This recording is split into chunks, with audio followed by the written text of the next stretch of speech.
Okay, I got the red smoke. Gun runs north to south, west of the smoke, west of the smoke. Okay, copy. West of the smoke. I'm looking at danger close now. Come on with it, baby. Give it to me. I need it. Get cleared hot. Copy, cleared hot. Why is my book on the table? This is about your book / books. I have some questions for you. Fire away. Well, first off, let's catch up about when did you come back on? I know it was at least 2 years ago. Yeah, I feel like it was 2023, maybe. It says 3 years ago. 3 Okay. years. Wow. See, Yeah. out of the darkness comes the truth. So yeah, it does seem like a long time ago. Man, 2023. Let's see. Were we officially through the pandemic at that point, or was that the tail end of it? It must have been the tail end because I was able to come down here. So it had to They have only been shut down travel for a little bit, but then it was masks, the distancing. We didn't have masks on when I came. We were just. It must have been the tail end then. Yeah, Okay. it was near the end. Yeah. Are you still in a time warp since COVID? I still haven't gotten my time normal. It feels like it was closer, but yet farther away than it actually was, if that makes sense. It was a really bizarre 18 to 24 month time period. Yeah. I wonder 20 years from now what tales will be told of that time, how it will be described. Yeah. Stickers on the ground, social distancing, stand here.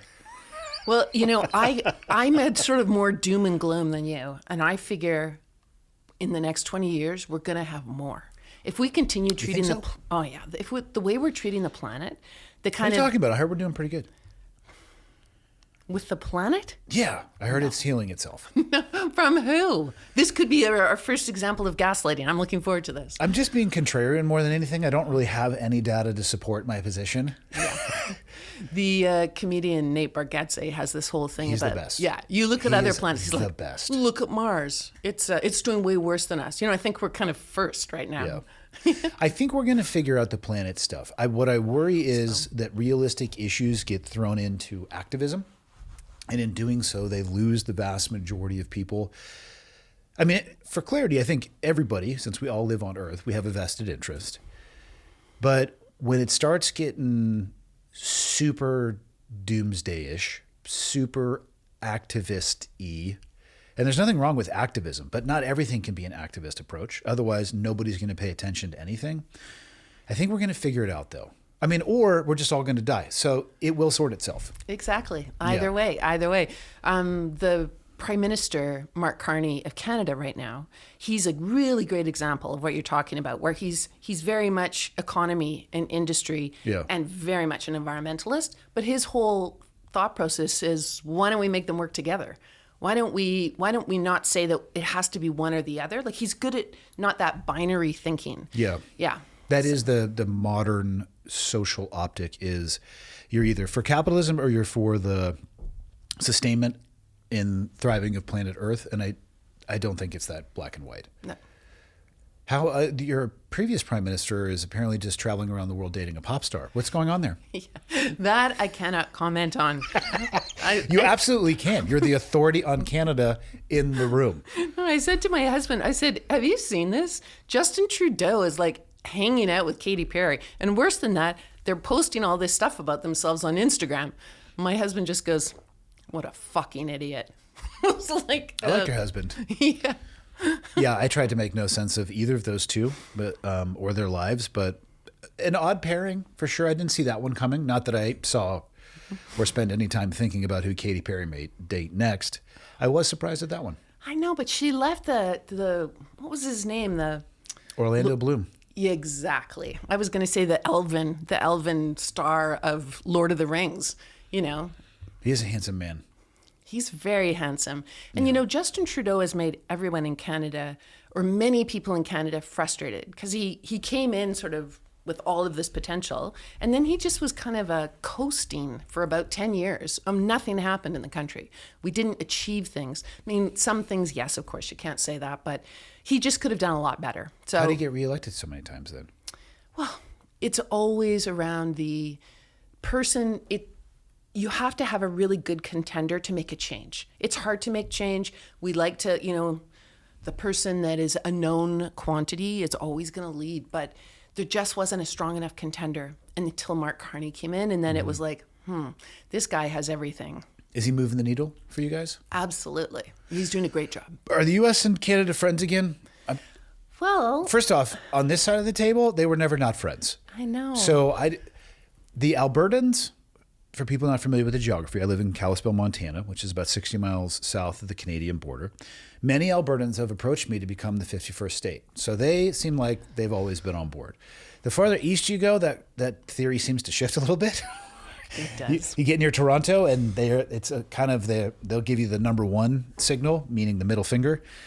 But today's episode of the podcast is brought to you by Montana Knife Company. Let's talk about what's going on currently because they are moving fast. The Montana folding knife. Yes, they're sold out. If you go to the website, you're not going to find one. I don't have any at the coffee shop. I think we'll probably have some as the subsequent releases come out. Fantastic folding knife. They are making more. I can tell you that much inside spit. When that's going to be, I don't have any idea, but I do know they're trying to make more. If you head over to their website right now, they have culinary sets that are on sale. That was their latest sale they just did. And as you scroll through their website, what you're going to see are blades that they have in stock. And if we're coming across the top, we have the chef knife, Magna Cut, Mini Speed Goat 2.0, Traditions knives, Mini War Goats, Mini Speed Goats, Flat Tails, Mini Stone Goats. You can click on the old View All. Not sure that that's going to net. That is all of the ones that you can see for what they have in stock. If you click up here to Shop Knives, this has got everything. These things are really hard to get. This brand is amazing. It is growing. The brand loyalty is unbelievable, and there's reasons for it. It's how they're made, it's who it's made by, and where they're actually making them. Should be no shock. It's in Montana, obviously Montana Knife Company, founded by Josh Smith, the youngest master bladesmith. Sharpening for life, customer service, send things back in. It's an amazing brand. And if you're in the Missoula area, they also have a Black Rifle Coffee right in the front entrance of their store. So you need to check it out if you are traveling through Montana. MontanaKnifeCompany.com. Go check them out. I feel like nothing changed except for the rhetoric at the political level. I love Canadians. Canadians are awesome. And Canadians love Americans. It's exactly as you say. When I looked out my window from the hotel, there was the Canadian flag, the Montana flag, and the American flag. And I was like, all is right with the world. You know that, which we don't feel that much anymore. That's pretty common up here. Yeah. It's, I'll be honest, I didn't realize the Canadian affinity for Target. Oh. It's not a good store. No, I've never shopped there. The number of Albertan plates that will be seen at Target is shocking. Is Target American? Yes. It's an American store. I'm pretty sure. Yeah. What I do know is they don't have them in Canada. Oh. So therefore they think there's something really awesome about Target. And I feel like be better than Target. Yes. We can do better. Mm-hmm. You guys make the journey. The all-white Albertan plates are often seen in the Target parking lot. And I don't know why. I don't know. With Alberta, I think it's frustrating to be in an enormous country, same as what you have in the States, with incredibly diverse people. And that model of trying to all work together just is grating on everyone's nerves, and nobody knows how to do it differently. And Alberta, that's been a real shame for Canada. We've had it previously, of course, with Quebec, where they wanted to separate, and it was they are talking about that right now. Well, and it was very close at one point. Big referendum. It's what Alberta wants to do now, and I don't know. I think it would be pretty tragic for this country if we lost any of our provinces or territories. If they were successful, would they become their own country? Well, I don't understand what would happen. They don't seem very clear on that, actually. Yeah. And the other thing that's being talked about a lot is there's been a great deal of foreign encouragement. They sort of think it's all Albertans talking about Alberta. Yeah. So there are a little bit, there's a conversation around misinformation, disinformation, manipulation. You know, the same things we've seen on social media when it comes to wars, when it comes to elections. Alberta seems to be getting a lot of that messaging right now. So it's in other people's it's to the advantage of foreign operators, obviously, to destabilize our country. Yeah. And it's a shame that it's so hard to discern these days what's true and what's false. I mean, It's getting harder too. yeah. And it's going to get worse, I think.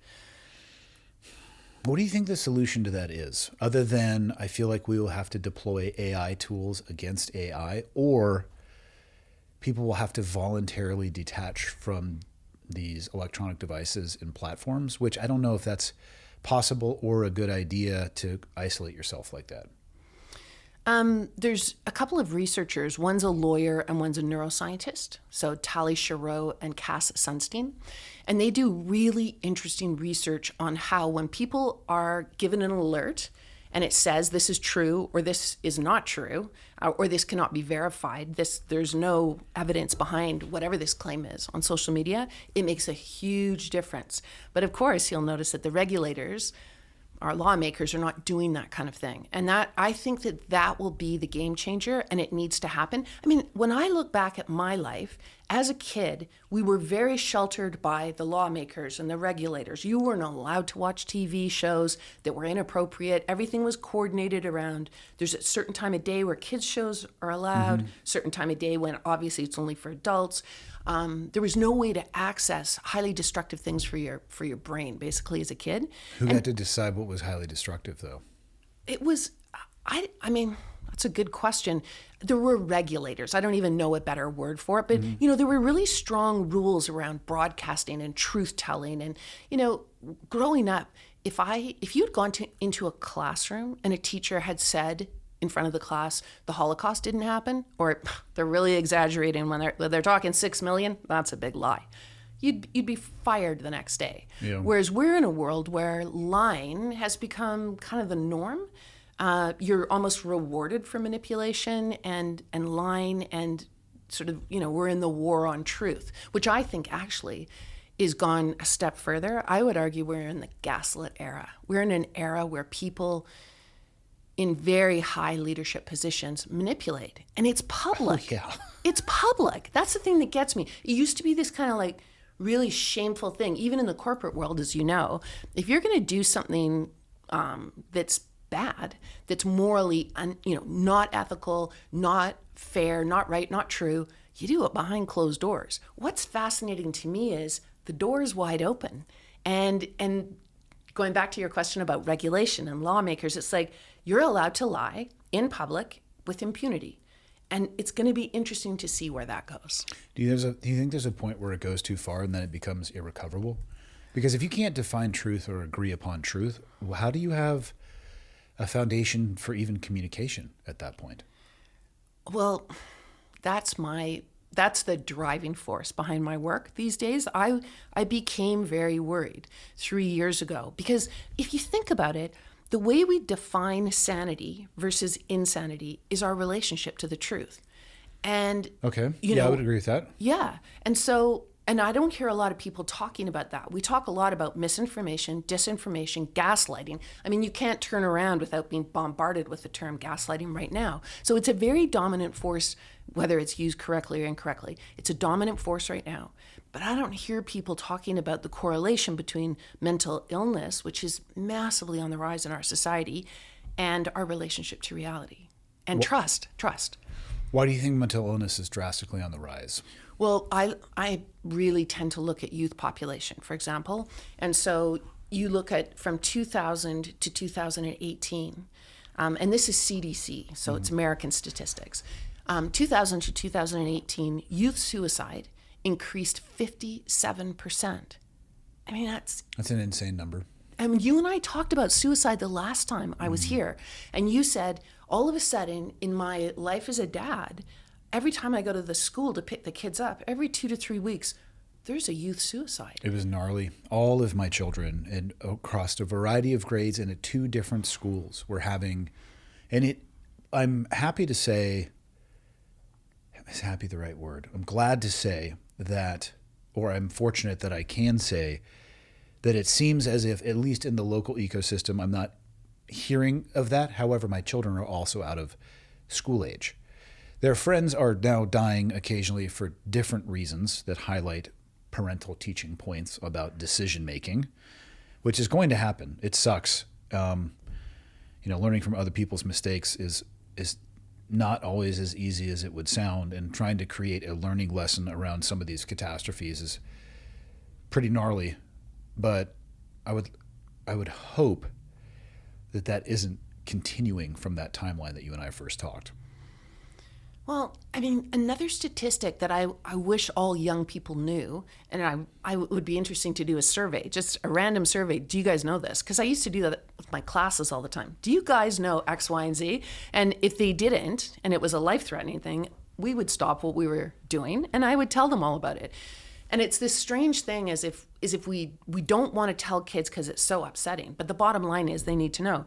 So when Facebook was released to all college kids, so first it was restricted. You could only get it. Stanford.edu. Was it Stanford or Harvard or Harvard.edu. Yeah, it was Harvard. Yeah. And then nobody else was allowed to see it. Correct. When they released it to everyone, serious depression in youth spiked up by 83%. And it reminds me of something that you've said, which is this tendency, especially of young people, all of us, but especially young people, to compare themselves. That didn't used to be the norm until you were bombarded with, look at all these other people doing what they're doing and looking the way they look. I must therefore have failed in some capacity because I sure don't look like that and I haven't accomplished those things. I'm worthless. I feel like that the natural inclination to compare yourself is always there. But if I look back to my own school age years, I could only do that with my physical eyes and the proximity that I was in. And then at the end of the day, I left the people that I was largely comparing myself to, unless of course you're hanging out with them in your social circle. Now it's inescapable. It's in your pocket. Yeah. The comparison is never ending. And I mean, makeup's been a thing forever. And I guess that would be the real world version of a digital filter, but a little bit easier to spot, I think, than a lot of the things that can fool just about everybody at this point. Yeah. And I mean, with AI, to your point, it's only going to get worse. Yeah. I mean, we are not quite done, I don't think, with the real deep dive into the virtual world taking over from the actual world and how it affects us. Oh, I don't even think we're started. Oh, I think we've just opened the door. I don't even know if we have a foot in through the threshold yet. Oh. Shack in Montana, I'm telling you, it's the way to go. Yeah. I agree. So what have you been up to for the last 3 years? I've been writing. Okay. Writing and researching, not my usual nerd self in the library, at my desk, reading all these books, trying to figure out the neuroscience, which I'm not a neuroscientist, so it's very slow work and hard work. It's not as if my brain has been trained to understand these things. So, but I am doing a deep dive because I don't think the science is getting out of the lab fast enough for all of us that need it. Fair. What's been going on with the family? Bring me up to speed. We talked a bit about your son, the first episode. And so the first book that you came on with was The Bullied Brain. And then we'll get to the Gaslit Brain. I love the topic, by the way, and the title. What's new with your son? So I have two sons, as the Gaslit Brain is all about the older son. Has he been gaslighting people? Is that the issue?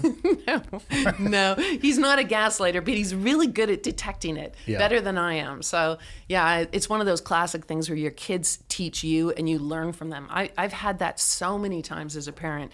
But my younger son, it's been it's interesting when you think about it in the gaslighting world, because he's the classic example of gaslighting by accident, which isn't really gaslighting. When I define it, it has to be intentional and it has to be to mislead. How do you define the term gaslighting? Okay, that's a good place to start. So it's defined as, right now for the 21st century, and it has changed over time. So it's important for us to distinguish. But in the 21st century, it is defined since 2022 as the act or practice of grossly misleading someone especially for one's own advantage.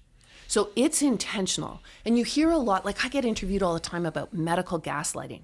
And I try to say, well, unless the doctor is sitting across from you, lying to your face on purpose with intent to mislead you, if that's happening, yeah, you're being gaslit. Mm-hmm. If it's happening because your doctor didn't have the training, has biases he or she aren't aware of, has been taught through a system to learn, male health and is applying it to a female sitting in front of him. Has been taught that they have to be godlike because they can't be in front of a patient saying, I have no idea what's wrong with you.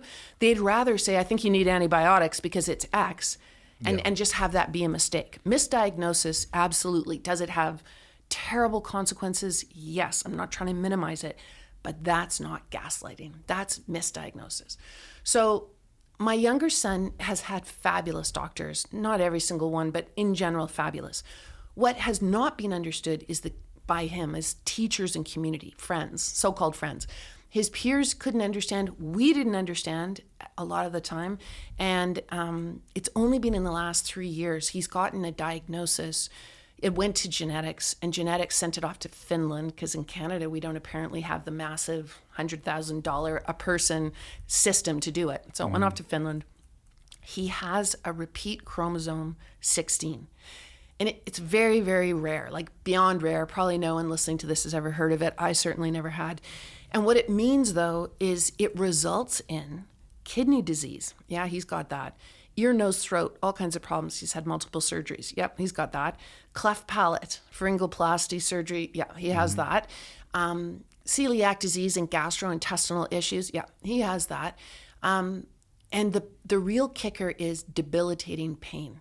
All of his muscles are he has contracture in his muscles. That means they're all twisted. And so you know how when you get a migraine headache, it's because your neck muscles constrict, stops the blood going. This is one form of migraine. Yeah. Well, he has 24/7 migraine because all his muscles are constricted. So he's 6'3", he walks well, he's, looks great. You wouldn't know unless a physician can tell within, or a nurse, 10 seconds of looking at him that he's in debilitating pain. But the rest of us can't. And so he's had to deal all his life with this kind of doubting, oh, are you faking it? Are you, like one kid called him, you're a faking faggot, he said. Because it was like, you're just trying to get attention, or you're this or you're that, when he's unable to do things. He had a PE teacher tell him he was pathetic because he can't do anything without exacerbating the pain. Yeah. So what you want to do in that much pain is not move. Yeah. You want to stay still. And he goes and lifts weights twice a week. He goes to a physio. It's called neuromotion. So they're very specialized in these kind of like it's all spinal. He's got a spinal fusion. It affects his brain. It's like, he's smart as they come, but it's been his life has been hell. And is there a pathway or treatment for him out of that? No. Now, as part of our conversation of like, what will the future hold? I'm reading stuff where they're actually going in and doing genetic stuff with the DNA. So maybe in a matter, and I tell them all the time, pain comes from the brain. It's the brain's communication with the body, but the bottom line is it's in the brain. And when it's chronic pain, it's especially in the brain. It's a misreading of what's going on in the body. So I think it's hopeful. But he just recently met with a neurologist who's got him on new migraine medication. It's a game changer. He's got a pain specialist, a new guy he gets lidocaine shots in his abdomen, and it's like a 24-hour IV. Well, it takes the pain from an 8-9 down to a 6 and a 5. And this is huge when you live in that pain world. So, he spends his days in a darkened room.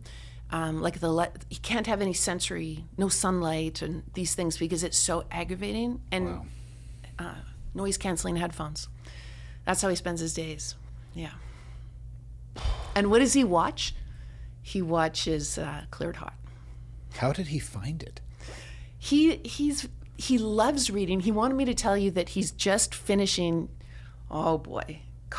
James Carr? Jack Carr's new book. He wanted you to know that because you guys are friends. And he reads 24/7. He listens to music 24/7, and he watches podcasts of interesting people.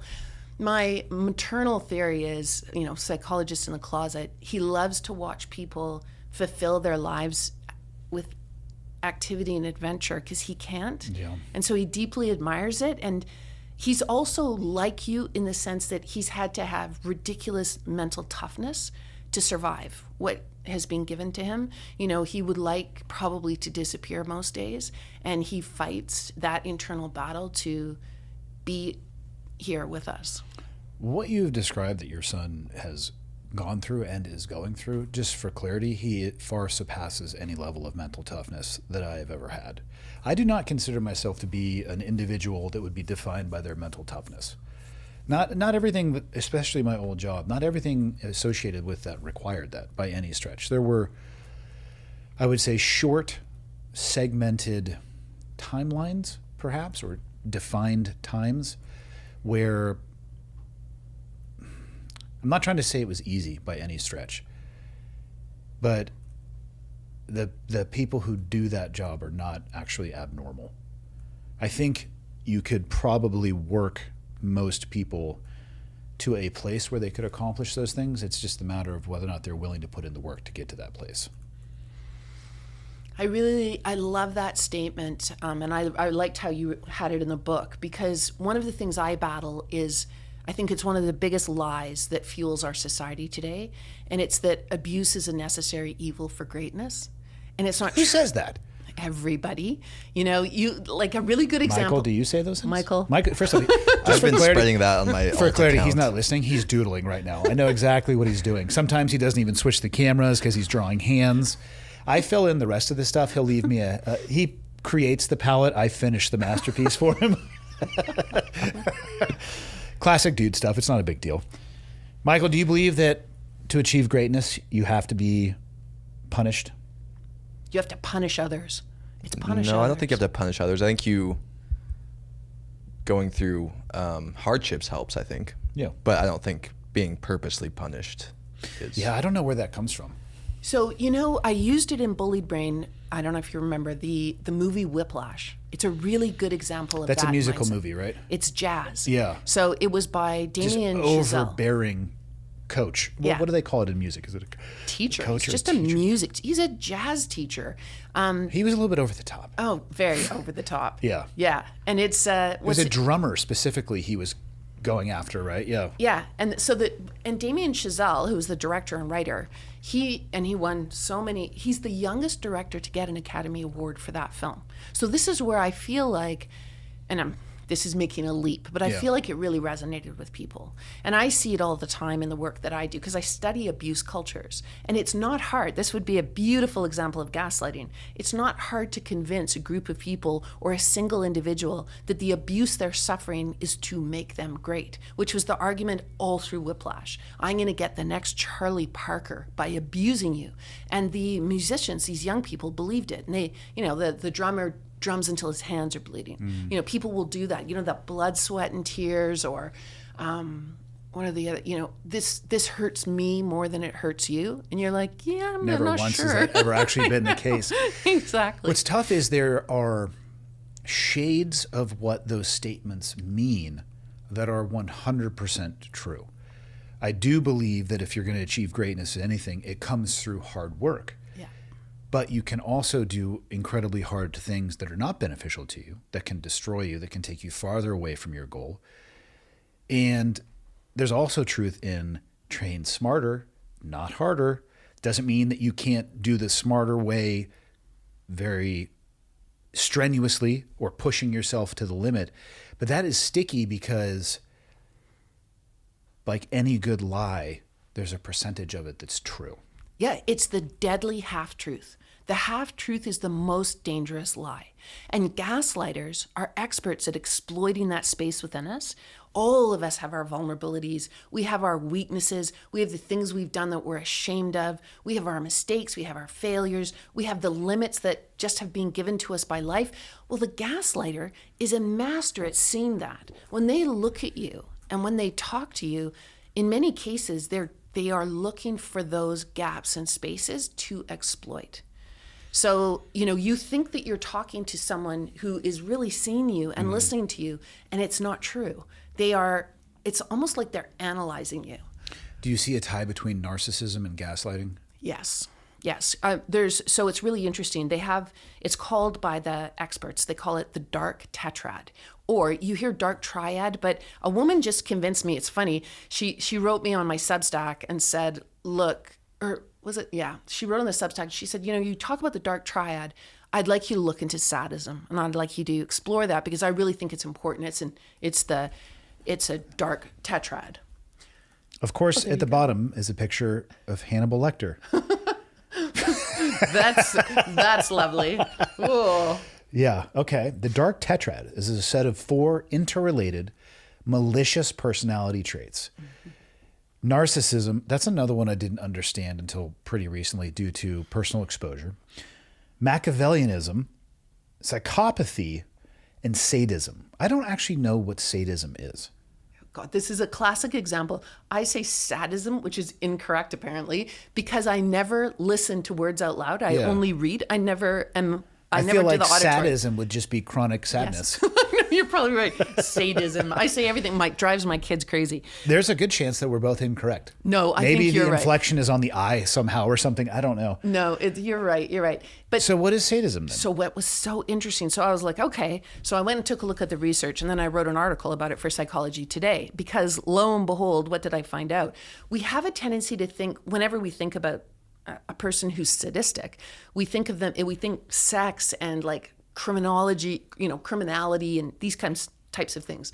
Well, there's an actual application of this to, they call it everyday. Everyday sadist is a person who actually likes to hurt people just on the day in, day out. So you can find them in the workplace, you can find them in personal relationships, and they just actually take pleasure from seeing somebody else embarrassed or crying or humiliated. They like it. So it's a psychological, like they enjoy the process of eliciting psychological pain from somebody else. Yep. Or it could be physical if they too. can get away with it. That's Yeah. going to be a harder thing to do. You see it in sports all the time. I don't know if you've ever seen footage of coaches with these little girls in gymnastics, for example, and the child will be sobbing while the adult is holding their leg in a position that's obviously tearing muscles, and they don't care. Like it's so inhuman. I can't even look at the pictures. But yeah, you see that kind of thing in sports, of course. Yeah, there has to be a weird power dynamic in a non-public setting, I find, for that to be the case. Yeah. Because the physical elicitation of pain is way easier to spot than the psychological, or be held accountable for. Because you can just say, Yeah. no, I didn't say that. You can gaslight them. Oh, exactly. That is exactly how you do it. You'd Okay. be good at gaslighting. You could be Maybe a star I'm a at this. closet gaslighter. I'm going to start a club. Gaslighters are us. Michael, do you want to be in my club? I think I'm forced to be in your club, actually. He's too nice of a guy to be a gaslighter. Yeah. You actually do have to be. So when I look at the dark tetrad, these people are highly disordered, psychologically. And what I find so interesting is we've known since 1941 that these people, well, really 1938. So the first play, it was a British play, highly successful. So again, it shows you it struck a chord, and it was called Gaslight, 1938 in London. And it was the same thing that became the famous movie that everybody knows about. Ingrid Bergman won the Academy Award for it in the 40s, big Hollywood movie called Gaslight. And it was taken from the play. But what people don't know is there was a book written by a psychiatrist in 1941. His last name was Cleckley, Hervey Cleckley. And his study was about psychopaths. And he called it, this is the part I love, he called it the mask of sanity. And the thing that's so destructive about the dark tetrad is you can't identify them. And you just said the perfect way to describe it, because they're another personality behind closed doors.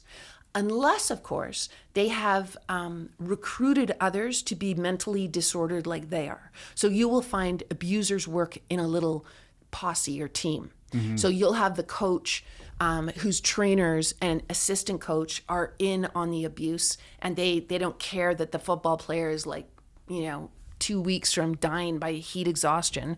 They're just humiliating him in front of his peers. That can happen in a group. How, though, I've had these conversations. I may or may not watch an unhealthy amount of crime documentaries. They're fascinating to me. I'm sorry. Bundy is, to me, how does this happen? How is this person behind the eyes of this flesh suit walking around? And also, how can I find other people like this so I don't get wrapped up in that as well? When they seem to have, some, not all, an innate ability to find others that would be at least open to, let's say, their sadism. But it doesn't seem like they ever really have a conversation about it. They naturally have this gravitational force coming together. Why is that? Are they able to sense something in themselves that we aren't able to see because we don't have that proclivity? Yes.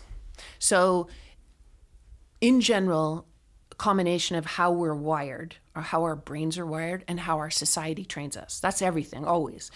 We are not trained by our society to identify these people. I bet you no one listening to this has ever heard of Cleckley's book. It was the best, most influential book, well, not best, but the most influential book ever written on psychopaths and how they operate. And the key thing to know is they seem like the most wonderful colleague or leader or teacher or coach or partner, spouse. They're just, everybody loves them. They're the life of the party. They're charismatic. They're very, very intelligent. They are able to be sane in front of everyone. And then you close the door and you see the other side of them, the classic Dr. Jekyll, Mr. Hyde. And so this is what I really wanted to do a deep dive into, because I was exposed to it and I was like, how did I fall for this? How come I couldn't see it? And so there's a couple of things going on. First of all, you have to be trained to see it. And you can put a psychopath across the table from a psychiatric expert. So the leading experts on them today is Paul Babiak and Robert Hare. And they'll tell you it takes about 20 minutes before they start doubting themselves. 25 minutes before with the professional starts doubting themselves. The professional in psychopathology starts to go, well, maybe I'm not seeing this right. Maybe I'm not. Their mask is that good. They are that good. They are so manipulative. It's like a superpower in them. And, we think that people who get gaslit are gullible. We think they're not educated. Absolutely not. That's why for my case studies, I chose the most untouchable people I could find that had indeed been brutally gaslit and almost destroyed by it. Because I wanted to show, no, it's not that they have a vulnerability. There's not a weakness in them that led them down this path. Let's stop looking at them and wondering all these questions about the victim. Let's do what you're doing. Let's look at Bundy. What is it about him? And I think when we change our focus, we start to learn a lot more how to be safe. Where do they learn to put such an effective mask on that it can fool professionals? Are they just out of the box broken? No, that's the sad part of it. So what's really sad about these people is and I'm going to give you a big generalization. As soon as you're ever doing neuroscience, anything, it's always complex. So yes, there's genetic factors. Absolutely. There are these complexities to it. But in general, the person who is walking around with a mask on, who likes to hurt other people, whose modus operandi is to lie and mislead and make other people feel crazy, that person almost always comes from abuse and neglect. So the abuse and neglect, what it does, and this is from the research of Simon Baron-Cohen, who's a Cambridge expert in empathy. So he talks about how, and this gives you an idea of the complexity of the neuroscience again, our empathic regions in the brain, there's at least 10 parts of the brain that are involved in how it works. It's never just sort of one component. And the thing that's complicated about our empathy is there's two different circuits. So one is cognitive empathy and one is affective empathy. The people who are in the dark tetrad, they oftentimes have eroded affective empathy. That means the empathy neural circuit that you just naturally have in your brain, you had a great upbringing, not perfect, but you had parents who loved you. You're not positive. I might have a great mask. I might be a psychopath. You could be. That's very true.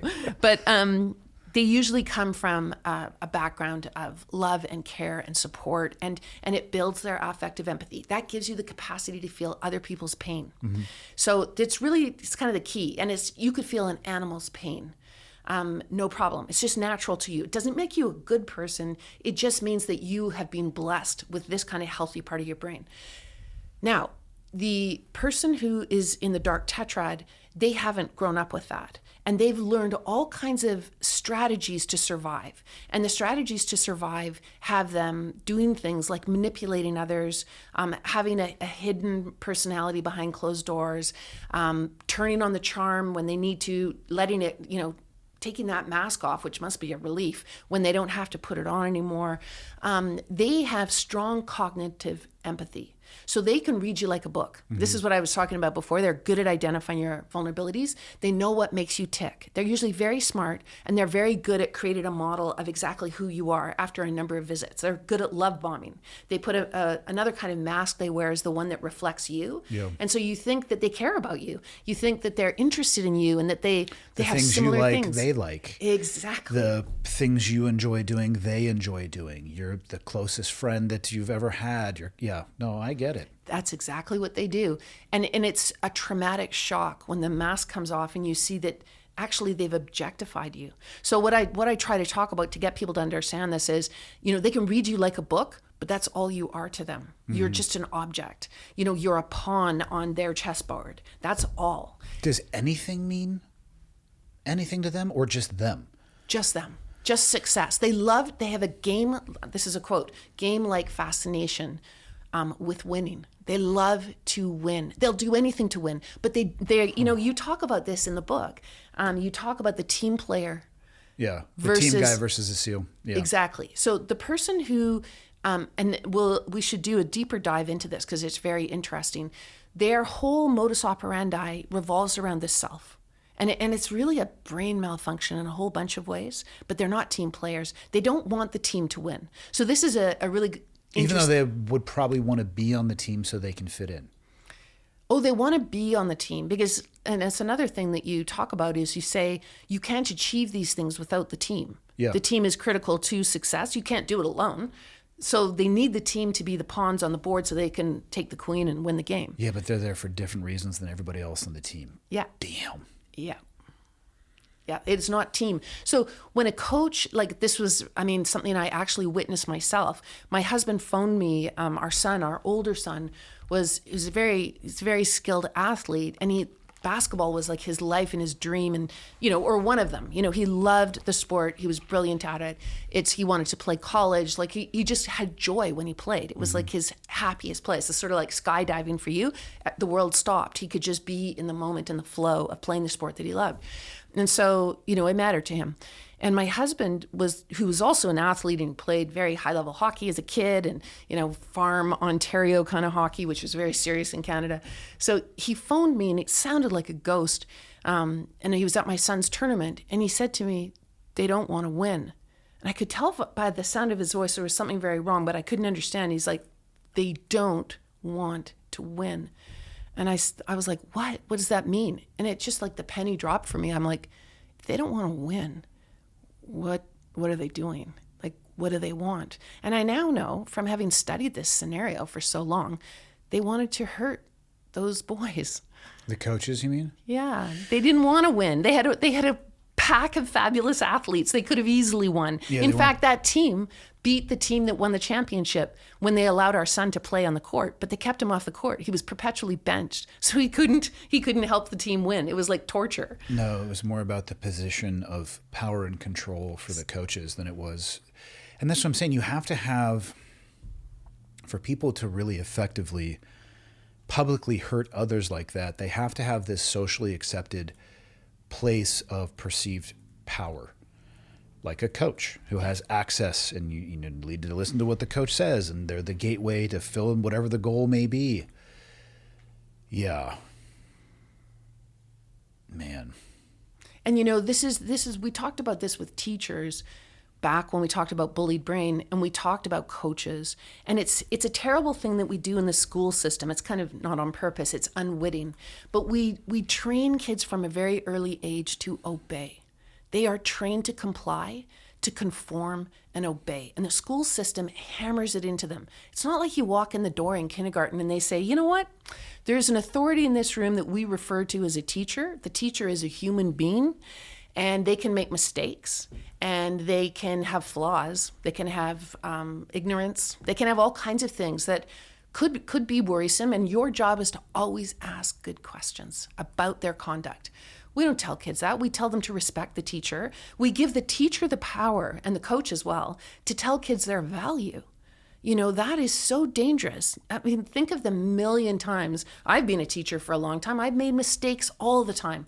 I didn't know the potential of every kid, but I had to assign them a percentage, had to assign them a grade. It's one of the things I most hated about teaching and made me feel completely like I was just making it up on one level. Because how can you ever say what the value of someone is? You could write about it maybe. Mm-hmm. You could talk about they can run this fast, or they can shoot this many hoops, or they can write a paragraph that looks like this.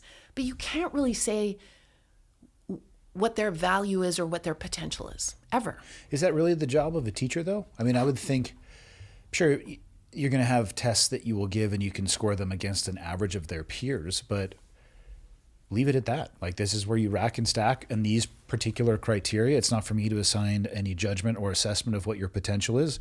But hey, here's your strengths and weaknesses. Yes. You keep failing calculus, but you're crushing English. Yes. Maybe just use that as a self-guiding or correcting feedback on your journey. That's exactly how it should be, but that's not how it is. Yeah. You take a look at a report card and it's telling you about your child's character. It's like, no, you're not. What kind of report cards are you guys using in Canada? Because mine were pretty simple. I think it had 6 classes, and it usually had something about a D or lower on there on each one of those classes for me. And do you think that was an accurate representation of your potential? Oh, I didn't look at the report card as my potential. I looked at it as my attendance in class. There you go. Which was subpar. Yeah. But it's just indicative of school is designed for what I call herd learners. If you're a herd learner, you do very well in whatever the school system is at the time. Mm-hmm. Sometimes it's very focused on, are you an auditory learner and can you recite poetry? Yeah. By memory. Oh, that's how we're going to judge. Like back when I was a kid, it was all about your handwriting. You know, if you could write nicely like girls do, you were just a star, and especially math too. Math and nice handwriting. You know, if you were a boy, this is a gross generalization again, but you didn't have that kind of tidy little girl handwriting, you were considered, doomed. It's like, there's a lot of things in education we could switch up and do better. I always just viewed education as it's the results of how you are either receiving, retaining, or your ability to utilize the knowledge in very narrow bandwidths and categories, and that's kind of it. I mean, it could be a trend indicator perhaps on future potential in certain areas, but certainly not a character judgment. Yeah. I hope nobody's looking at that. I'm trying to remember report cards from when I was in school, and again, I don't think it had anything on there about my character other than my complete and utter just dismissal of wanting to be at school. Maybe that was like, but did they write and say, clearly, Andy is rebelling against an oppressive system. He finds it boring. School is boring. Oh, no, the report card just said class grade. Oh, you didn't have a comment about, Andy needs to talk more in class. And no? Oh, I definitely wasn't going to get that one, by the way. But that would have been probably talk less. But if he was in class, he should talk less. No, it was class grade attendance. That's it. Yeah, in Canada, for some reason, we think we need to really comment in bigger and more elaborate ways, and it's so stressful for teachers. It's hard to do, and it's so inaccurate that you don't want to do it, many of us, and yet it's a required thing. Michael? Yes. You were the closest one to somebody who has gone to school. Did your report card have any character notes on it, or was it class, attendance, and grade? I think it was mostly grades. Honestly, I don't really remember, but I was also such a goody two-shoes that if there was any... You were the kind of person that would tell on others, weren't you? No, I wouldn't tell on others, but yeah, I certainly... You were a snitch. No, you were 100% a snitch. I wasn't. Snitches get stitches, Michael. I mean, there were parent-teacher conferences where a few things would come up. We would have those. That's where some more, I would say that would be more in-depth, where you would sit down, and I actually just really disliked that time period because I would explain to my parents how little I came to class because I was spending my time at home lying to them about how the school's attendance program was broken more than anything, okay. Where I would try to answer the phone call that came usually around 5 p.m. and be like, oh, my parents aren't home right now, click, because they would call if you missed class. Then when I turned 18, my parents signed a piece of paper which gave me the authority to write my own get out of school notes. I don't know how to this day I successfully talked them into that. That's good. It was one of my better moments. But other than the parent-teacher conferences, I think the report cards were very cut and dry. Absent any, I'm actually almost certain that they were devoid of anything other than just the class name and the grade. Well, report cards in Canada are the most stressful time for teachers because you're still teaching, but you have to write about the students in such a way, like you write about their projects and what they did and what worked and what didn't and how they could definitely strengthen in this area and they're just advancing in this area. It's just really, it's hard.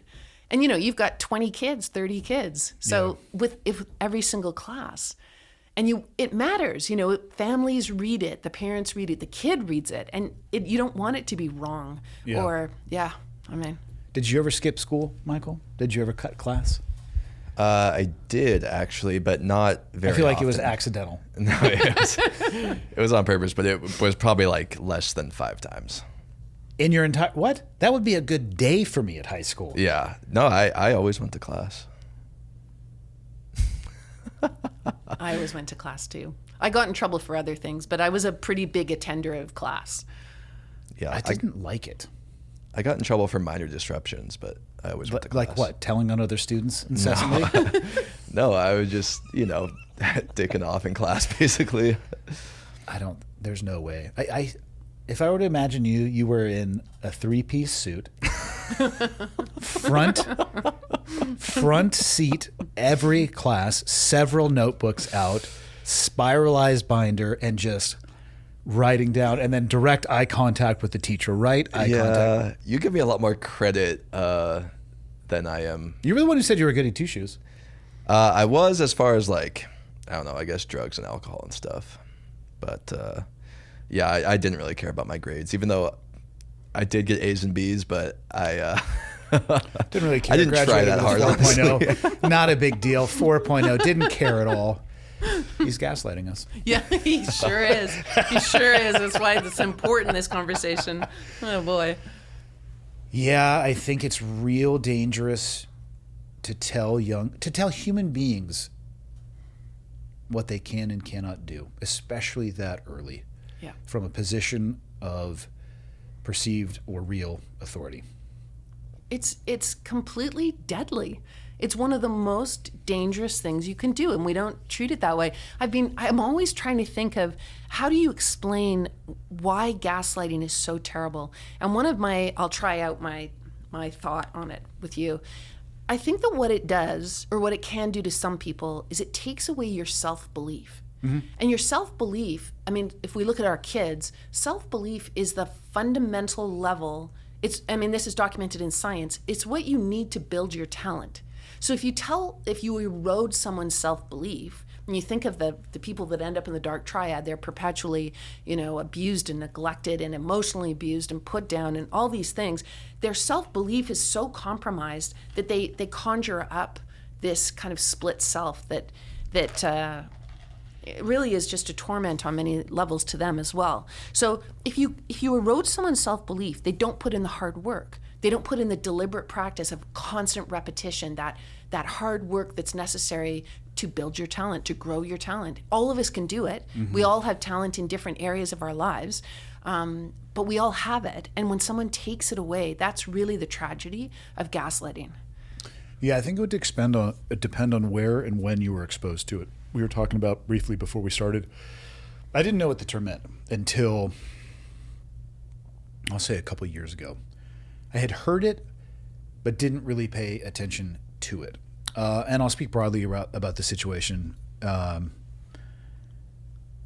just because it'll save me the ability to speak specifically about it if I need to in other settings. But a business relationship that went awry, and I had a few conversations that were incredibly perplexing to me and left me with questioning my own reality, or which I guess could be the sense of belief. It wasn't a belief in myself. I was just questioning my memory. Did I remember this properly? Mm-hmm. Did this happen? And then that led to other conversations with other people where you say, you were there for this, right? Am I crazy, or is this what this person said and did? Mm-hmm. And they can confirm that. Then you go find somebody else. And this conversations relatively start the same. Hey, I got to ask you something. Am I crazy, or is this what was said? So there is that questioning. It wasn't of me or what I was capable of, but it was of my ability to remember things as if they happened. Then I forget where I was specifically, but I remember somebody was talking about gaslighting it and essentially described it as accusing somebody of doing something that you are actually doing and trying to flip the reality on them. And I'm like, got it. I understand exactly what's happening now. I had one more conversation with the person after that, which was the shortest of the conversations that we had, because I understood what they were trying to do. And instead of internalizing and trying to grab on what they were saying, I just left it out there. And I wouldn't engage with it. And it unwound them. And not as like an explosion, but I got something else I have to do. And that was the end of it. That was the last in-person conversation that we had. But the recognition of it and then realizing that it's almost like a game of ping pong. You got to hit it back at them. And if you don't, they lose their shit. Yeah. You know, one of the things they say that is interesting to me, and I didn't put it in the book, but I've just kind of learned it through a personal experience with a colleague, is you can identify a narcissist really quickly, or the dark tetrad, we might even say. Yeah. Again, that's malicious personality traits. Yeah. Narcissism, Machiavellianism, psychopathy, and sadism. This same individual, incredible covert narcissist. Didn't know what that was either until much further down the road, talking with other people, specifically a friend of mine who had a mother that was a covert narcissist, and listening to him explain the stories in the interactions, it was as if this person was in the room for the vast majority of the conversations. It was wild. So define for everyone covert narcissist if they don't know what it is. I think you might be better off doing that than me, since you have a little bit of a background in this. Well, I would just say it's another good example of the masking that they're very it's good a at narcissist, doing. but they're really, really, really, really, really, really, really hard to figure out. Yeah. Because they have honed their craft to Yeah. a degree where you do not catch it. Yeah. You know, in fact, that can be a good measuring stick, is when someone is just a little bit too good, you should start to feel a little bit of sort of gut instinct doubt. It's like... But that's the number one thing they're trying to get you not to feel. Yeah. Very, very difficult. You know, I think a good example of that is Harvey Weinstein. So for people that don't remember, Harvey Weinstein was the Hollywood producer who completely was a serial abuser of women. The casting couch guy. Casting essentially. couch guy. Brutal, yeah. But what's really interesting about him, going back to people that come from abuse and neglect, we can't say everyone, but it is a common background for these people. They become caricatures of a human being. So with Harvey Weinstein, it's a perfect example. You know, he'd put on the same towel. He'd be in the same hotel room. He'd say the same rehearsed lines. He would not be having authentic interactions with human beings. It would just be, I have to play out this scenario over and over and over again like a broken record. So we could take Dr. Larry Nassar, another example, the U.S. Gymnastics coach, doctor. Yeah. And what's the athlete A? Oh, God. I Yeah. am going to actually recommend people, if they are going to watch that, strap in. Yeah. It is a dark documentary about sustained abuse, and I don't know if I'd share that one with kids under the teenage years if you're going to watch that one. But in the teenage years, yes, because the more kids know about these individuals, the safer they're going to be, even though it's painful and horrible. Yeah. And he's a really good example of gaslighting, because he had so convinced everyone, including the mothers of these girls, that he was this fabulous doctor, that he was abusing the girls right in front of the mothers, and the mothers had no idea because, and this is an important brain thing, we have a very bad tendency, us humans, to look at the position and not look at the person. So we look at the position of Dr. Jekyll, Harvey Weinstein, the talented producer who's just such a superstar, so powerful in the industry. Dr. Larry Nassar, don't even question him. He's a leading medical, very high level. He's the American gymnastics doctor. Who are you to question him, is the kind of thought process. So position, power, credibility, and social standing. Like think of, religious figures. They're master abusers because they've got the big robe on that makes everyone think, oh, all I see is the position. Yeah. And really it's just a classic wolf in sheep's clothing. Yep. Yeah. So, but Harvey Weinstein, what was interesting is, to go back to covert narcissist, he made a big effort, which they do, these individuals, to be so good. So he's marching in the National Women's March. He's created a directing special program to really support women directors. Like, you look at the guy and you're like, he's the best guy out there. Meryl Streep is literally quoted as saying, Harvey Weinstein is a god. And it's because you don't see what happens behind closed doors. And, a kid growing up with a covert narcissist, oh my God, they don't have a chance, let alone an adult in a business relationship. You're lucky you identified it before it did more harm, This person found somebody else that interested them more than what a relationship with me was able to provide. That's where the cracks in the seams started to show up, or the seams in the cracks, whatever one of those, whatever word should come first. That was the opening to, whoa, what's going on? Who is the real person? Was any of this real? And a lot of questioning of oneself, trying to figure out what was imagined, what was real in those conversations. Hey, I got to ask you something. Am I fucking crazy, or did this actually happen? Yeah. It's good that you had people that you could go to say, can I check with you? And, you know, in abuse culture, one of the things that's most important is witnesses. If you have people that observe the behavior or were on the receiving end of the behavior, you're almost guaranteed that you're dealing with an abuse culture. Now, the gaslighter is very quick to say, this is a witch hunt. If we've got a number of people, it's because they're all out to get me. But if you think about it, that's pretty unlikely. You know, if you've got a number of people that saw the behavior, are able to document the behavior, you are dealing with one of these very slippery characters. And this is why, you know, like in my son's case, my older son, Montgomery, there were 14 kids that came forward that reported the abuse culture. And that's almost impossible to do, especially for teenagers, because these people were left in power over them. And so they were put into the position they had to speak truth to power.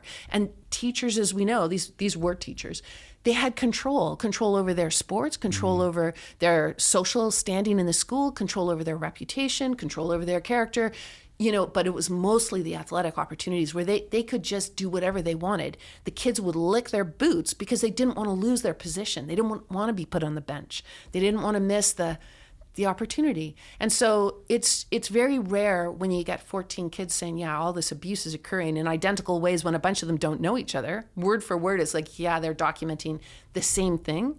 You have a big problem. Yeah. No, it was wild. That was, maybe I've encountered other people like that in my life, but that one, I put a pin in that one for sure to try to learn my lesson. And it was interesting as well.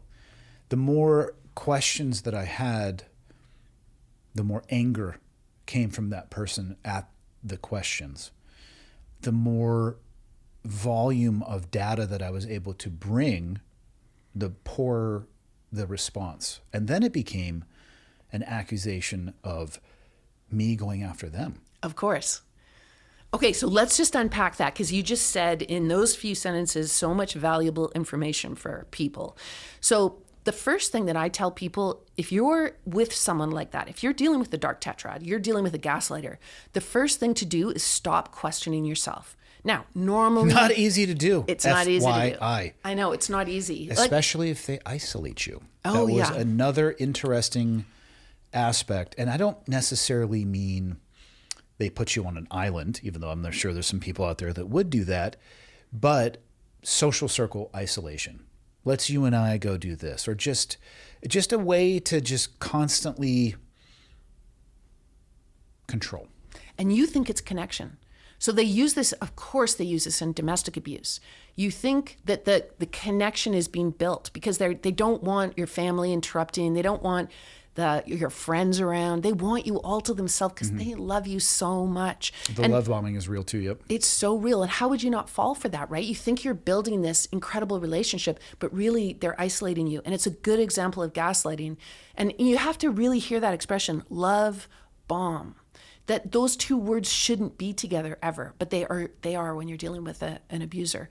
So you said, okay, you had to stop looking within to get the answers. What have I done wrong? Did I remember correctly? Am I crazy? Stop. The second you find yourself doing that, literally in these situations, self-reflection's wonderful for sure. Self-accountability, we all need to do it. Not right now. This is one of the times where you let the cement wall go down and you start watching them very carefully. They do not like evidence. They like to make and you'll see this. This is used all the time by gaslighters that we see in public, like leaders in public positions. They will say blah, blah, blah, and then there's no evidence. And it can even be reported. It's reported by the media. They said this, but there's no evidence. But they know well enough that many people will still swing to position and go, they couldn't be in a position of power, credibility, and social standing, and not be telling the truth. Therefore, I believe them. I believe in the bishop of the church. I believe in the priest. I believe in the political leader. And so, first of all, so the cement wall goes down, you start to marshal evidence and you start to ask them questions. Now, if you ask someone a question and they start getting emotional, that's a great distractor, right? Because all of a sudden you're like, oh, I'm sorry, I didn't mean to upset you. You know, you start to like be empathic. But then also, why are you upset? It should be. It should be, why are you That's upset? what I didn't understand. And so the breadcrumbs started lining up a little bit. Like, this is not an accusation. I'm just saying, here's some demonstrable X, Y, and Z. Why are you getting pissed at me for bringing that up? Yeah. I'm not accusing you of X, Y, and Z. I'm just saying X, Y, and Z happened. Exist. Yeah. They don't like that. They do not like facts, evidence, none of that. That makes them completely upset.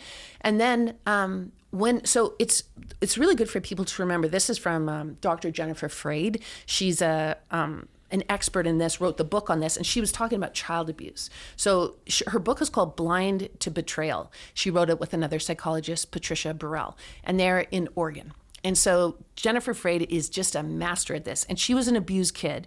So when she ultimately got old enough to say, I'm being abused in this family, her parents flipped the script, just as you're describing. They created this thing where first it was denied. No, you weren't. Don't be ridiculous. None of that happened. Then it was attack. I'm extremely emotional about what you're saying. Don't say it. Just what you experienced.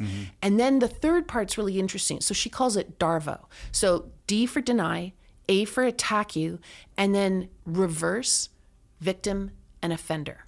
So as you just said, all of a sudden the person's trying to make this your problem. You're the problem. Or they're literally saying that what they did is what you did. And they are just having a reaction to that. Reverse, victim, and offender. And if you grab onto that, you'll go insane. Because you'll constantly be questioning your reality. That's why I said, when I finally understood and stopped engaging and I would just let it hang there, they couldn't. Nuclear explosion. Yeah. Not as in an outburst. They had to physically leave. They no longer were interested in the engagement or conversation. Well, and they're not interested because the only interest they had in the first place, which is so foreign to the healthy brain, the only interest they had was manipulation. As soon as they can't manipulate you, when they can't be the puppet master, there's no interest, there's no engagement, because that's all they do. They manipulate. And so if they can't manipulate, they just need to find someone else. It has nothing to do with you. This is what I tell to abuse victims all the time. You know, they really want to take it on. I'm like, you're the most random thing in the room. They don't care. They had you locked into their sights for a little while. Now that you've left and you've walked away, you're nobody. You're random. It has nothing to do with you. People say to me all the time in my work, I was bullied because, and the second they get to that, I don't let them finish the sentence. I'm like, you were bullied because you were dealing with the dark tetrad. You were bullied because you were dealing with a Machiavellian, a narcissist, a psychopath, and a how do we say it? Sadist? Sadist? For my own edification, what exactly is Machiavellianism? So interesting. So in the bullied brain, I looked at the different brain structures of these people. They behave in quite similar ways, but when you look from a brain science point of view on a brain scan, you see differences in their brains. And as Dr. Michael Merzenich says, who's just my absolute favorite person, who's a neuroscientist who supports me and my work and helps me all the time out of the goodness of his heart. He's American too, of course. He says, and it's a great thing to remember, brain scans don't lie. So the brain scan can tell you a ton of stuff. I wish we could do them more often. But so the Machiavellian brain is what the psychology of it is. The kid has grown up in a house where the parents have really high expectations, but the kid doesn't have the brain or capacity to fulfill them. They just didn't get whatever it is these high-level parents expect from the kid. It's impossible. And because the kid can't fulfill the parental dream, they get very adept at kind of manipulating things so that they can fulfill it. So for example, they will steal other people's work in the workplace. They will take things, lay claim to them, put their name on it, present the presentation as if it's their own. They do a lot of stuff like that. Anything to ascend to the throne, yes. basically. Yes, they want to be, they don't want to be a loser. And they feel they've internalized this parental, they've failed their parents, they feel like a loser, so they'll do everything in their power to be a winner. And if that means not telling the truth, so what, right? And the narcissist is different. The narcissist is not kind of, the narcissist has this odd combination of self-loathing that they got from the abuse and neglect. So a lot of self-loathing, but the way they try to compensate is through self-aggrandizement. So in a strange way, everything that they do in their haughty kind of, they put other people down, they hurt them, they humiliate them, they degrade them, cast them to the wolves, put them in jail, they do whatever to other people. It's all to shore up their own lacking sense of selfhood. So if you marry someone like that, your marriage partner, if they have these narcissistic tendencies, what they need you to do is mirror them as bigger and greater and stronger and more divine than they really are. And when you can't do that, maybe you're exhausted. Maybe you're the one that needs emotional support. Maybe you've had a suffering of some kind and they're suddenly not there for you. The carpet's pulled out from under you and you realize, oh my God, I never was a person for them. I just was the mirror. And now that I can't hold the mirror up, they're not interested. I feel like for the narcissist, they live their life in small time capsules because they have to go from one of those situations to the next. And you have to almost to a degree rewrite your own story for that to work. So it's time capsule to time capsule to time capsule. What I wasn't aware of at the time with the experience I had was essentially something like that, multi-year chunks, but then lifting and shifting of geography as well too, which is a perfect opportunity to rewrite your narrative, especially if the people that you are now interfacing with have no connection to the previous world that you came from. It's another very interesting mechanism for control. Well, and it's exactly how abusers work. When they get identified, and what fascinates me, one of my biggest puzzles was the institutional complicity with this. So you see this all the time in the Catholic Church, for example, or other religions too, but the Catholic Church really has just done a kind of spectacular job of this.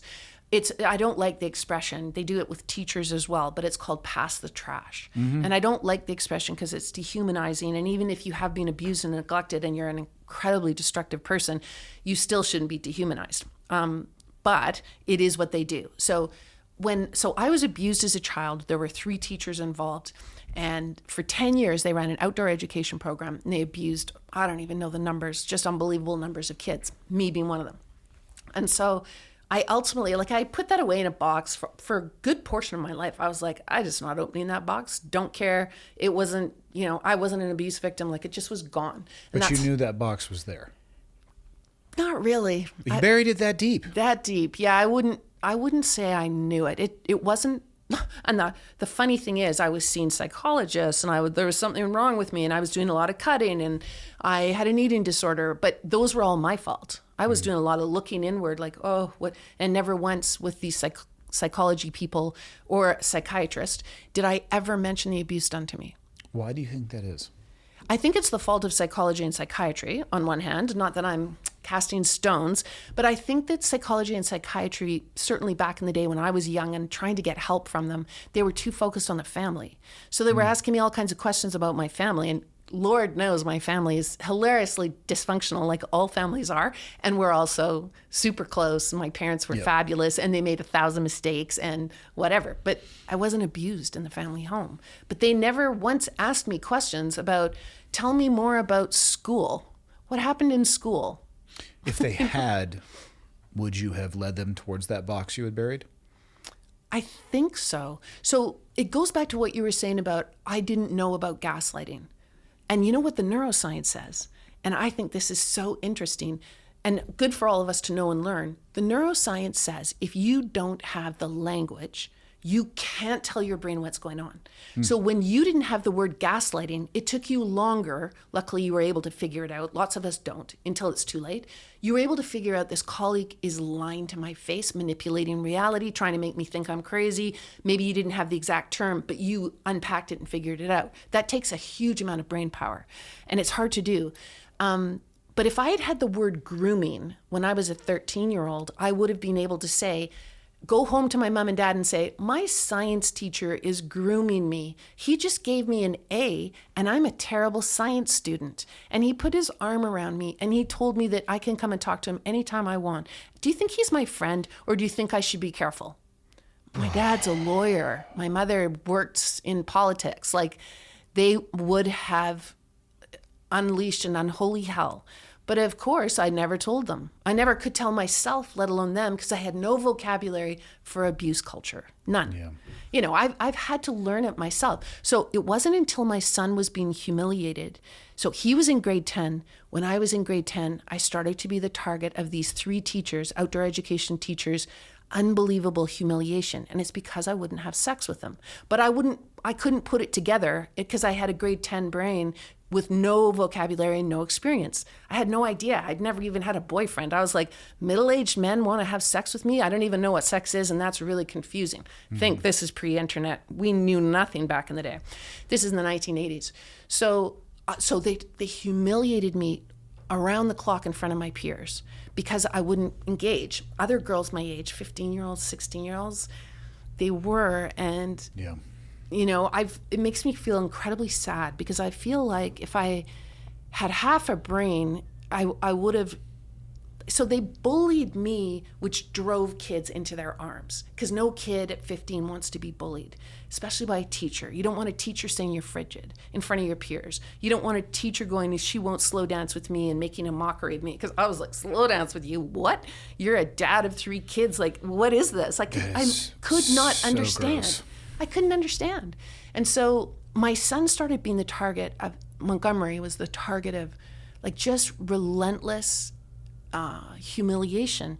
And this is a terrible story, terrible parenting story to tell. But when he first came to me at the start of grade 11 basketball, he said to me, I'm the target of relentless criticism.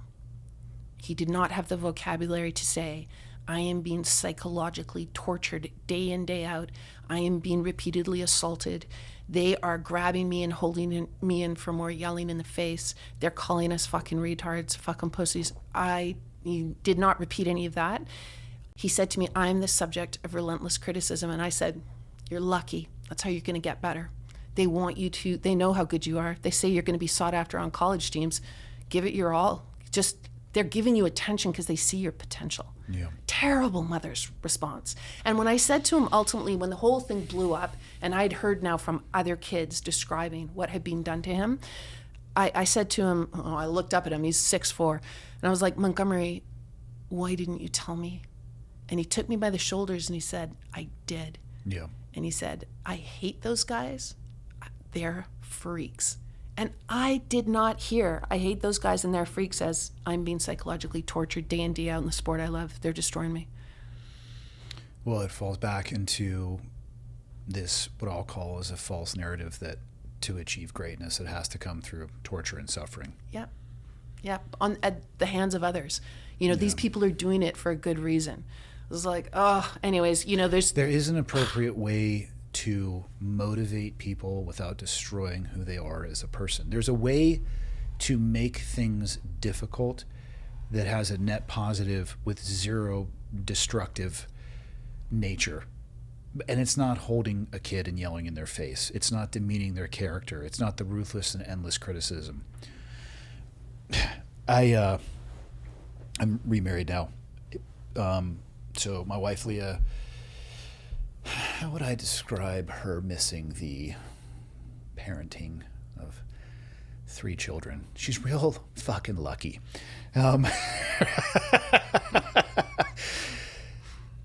We do the best that we can. There is no instruction manual, and I have no doubt that I missed some cues from my kids as well. And it's not because I wouldn't have instantaneously done something about it. Sometimes you're just not attenuated properly, or in the moment where they're trying to share with you, you're not present enough. Good luck to all the parents out there. I know. It's parenting is the hardest thing on the planet, and you make so many mistakes, and you actually care. You know, like you didn't care about school. You know, That is a true statement. it's like you really care about kids, though. You care about your kids, and messing up in that regard is so painful. But you know, I mean, my kids are super forgiving too. And my husband does less bad parenting than I do, but I have failed. But I think we all learn together. It's like when you were able to go out to those people and say, okay, look, is this real or not? Did you see this or did you see that? It goes back to being a team player. We need each other. And the best way to create reality is as a team. That's where we can have each other's backs and learn new vocabulary and learn to be better. Like discover ways to you know, how do we train people to the highest level without unleashing wiring that we had that told us that this is what we needed to do to raise them up? You know, this is a great neuroscience line for everybody listening to this. We've been told that seeing is believing. Seeing is believing. We're told it over and over again. But the truth of it is, from a neuroscience point of view, and this should like make everybody stop for a second, believing is seeing. So whatever you believe is what you see. So when my son came to me and said, I'm the subject of relentless criticism, I saw potential. I saw fabulous coaching. I saw coaches trying to take him to the next level, really showering him with attention because they knew he was so good. I saw what I believed, and that is a big mistake. You saw a business colleague that you thought was a good person, that was, you know, really connected, and you guys were going to do great things together. And it turned out that that was a false narrative. And, you know, I guess we've got to let ourselves off the hook for false narratives because you almost can't avoid them, you know. Well, that only could control so much. It's interesting you bring up teamwork. Collaboration, I think, is the narcissist's worst nightmare. In postmortem afterwards, because these conversations of, hey, am I crazy, would lead to other conversations, sometimes around the same person. And what I realized is that in many ways, that particular individual was exerting control by isolating people when they were having conversations, which reduced the number of opportunities for you to go out and collaboratively talk with somebody for your reality check. Because they could always just say, if it was just two people, they could just say, that's not what I said. And which leads you on this self-leaking ice cream cone, never-ending hamster wheel. Yeah. Like, oh, okay. And then you go talk to the person again. Hey, didn't you tell me that this? Yep, that's 100% what happened. You go back. This person, nope, they're misremembering. Definitely not the way that it. And so then you go back. And at some point, you just throw your hands up. Yeah. You know, it's a good thing for people to know is one of the greatest techniques of these individuals is in abuse cultures that they create these incredible abuse cultures around themselves, and everybody dances. They're like jump, and everyone's like how high. They are masters at it. And what they do is they have to split the crowd. So they have the favorites who they're connected to and talk to and have those sidebar conversations, and they meet eyes and whatever. They've got their favorites, and they're treated in a particular way. They're given opportunities they don't deserve. So they're beholden to the person with power.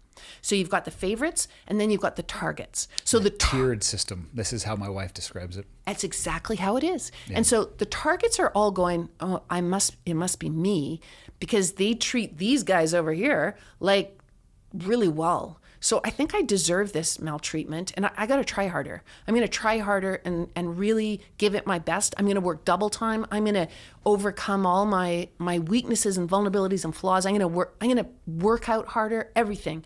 I'm going to be in the gym shooting hoops until I'm blue in the face, because that's how I'll move from this camp to this camp. But you never will, because these people are just as dispensable as these people, and they know it. The only reason they get these privileges, like if we're using a sport analogy, playing time, position, not screamed at, they're not called, whatever, fucking retards. They are isolated and coddled and protected. but it's only because of the person with power. And so the person with power, as soon as they're displeased, they get rid of them. So in the workplace, you can easily be the golden worker until you get fired. And you will be fired because they actually don't care at all about you. Yeah. You're just so important to make these people believe they deserve maltreatment. And so you can, if you think geopolitically of all the ridiculous geopolitical things we're all faced with having to look at, you know, and it goes back to what you said about reversal, which I think is a really good example. You've got Putin. Putin tells the whole world, I have to go and take Ukraine. They will come running into my arms because I have to take them because Zelensky's a neo-Nazi. And you're like, wait, what? He's not. He's a child of Holocaust survivors. What are you talking about? No, he's a neo-Nazi. I'm going to be the savior. I'm going to go in. I'm going to liberate these Ukrainians. And I mean, it's a completely false narrative. And yet he's publicly saying it to the world, and he marshals an army to do it. And he marshals other countries to support him. Like, that's how much we are all susceptible to false narratives. You've got an enemy that the power broker, the person that runs the abuse culture, has to have 4 things. And it's all hinged together with gaslighting, the manipulation. Only 4 things. And everybody can do a quick check mark in the workplace, in their personal relationships. Is this what you're dealing with? Because you just need to identify them. Do you have favoritism? Check. Do you have bullying targets that are maltreated? Check. Okay, you got those 2. Do you have humiliation? Yep. And is everybody afraid? The favorites are afraid they're going to get booted, so they'll do anything for the person with power. And the targets are afraid that more is going to be heaped on them, and also that it's their fault. Yeah. And gaslighting is how you make it work. Oh, and retaliation is the next one. If you dare to speak up, ask too many questions, you're going to suffer. Excuse me. Bless you. You're going to suffer retaliation. And so you're terrified. The Ukraine one's interesting. I think some of those allies that he rallied could give a shit about the narrative. They just have ideologies that align with that. They're anti-Western ideologies, essentially. Yeah. The Chinas, North Koreas. So they could have said that they needed to invade Ukraine because to build a candy factory. And yeah. There's a certain segment, depending on the alignment. But yeah,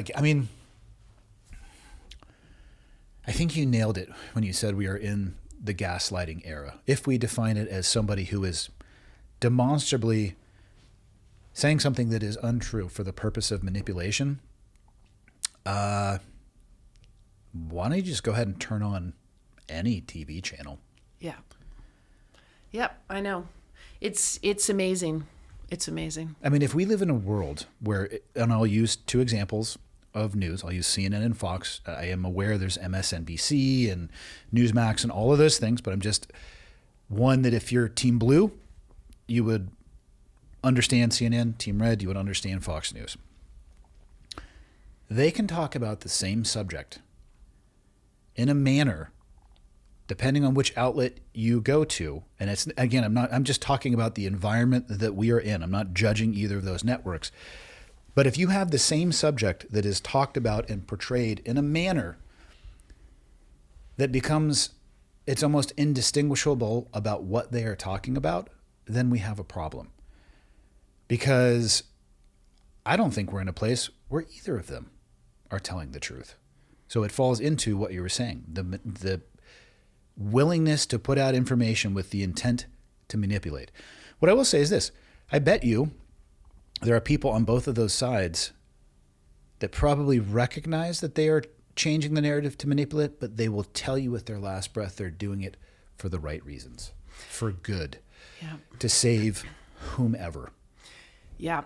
It's an interesting dichotomy and an interesting pressure that's on them. And it's another good thing all of us can do in our own lives, whether it's with the media, which we can do, or in, say, the workplace or personal relationship, is to say, what is the source? So who's got the power, first of all? Is the person with power wanting to get the truth, is accuracy of the truth their goal? Or is viewership their goal? As soon as you've got that, you're like, okay, you got to take it with a grain of salt, because if viewership is driving it and making money, then you have to pay attention to, got to take it. Is this true? And both of those examples I used, and I would say every traditional media outlet, although yes, they are putting out information if you think for a second that it's not a click-driven or a content-driven or advertisement-driven medium, we're not living in the same world. You can choose to believe that those aren't the case if you want to, but objectively, that is the world that we're living in. And you'll be better served if you can at least start from that position. And I think so as well. And I think that the gaslighting has really gotten accelerated in our time, and it's moving very rapidly because of social media and the collapse, if we can say that, of traditional media. Not that traditional media ever was telling the truth or giving you reality. There was always a spin, always. I think we did a better job of it earlier on. And I'd have no reference on this, but people of my parents' era would say, the Walter Cronkites. If Walter Cronkite said it, it was true. Maybe that was a little bit too much faith and trust put into that individual, but I also feel like there was at least less of a heavy hand of manipulation involved. Probably never pure, because they were selling soap on ad breaks as well too. Yeah. Let's be very clear. And Yeah. my doctor likes Marlboro Reds. To me, those are still the most fantastic commercials. The doc in the white coat. Oh, yeah. Yeah.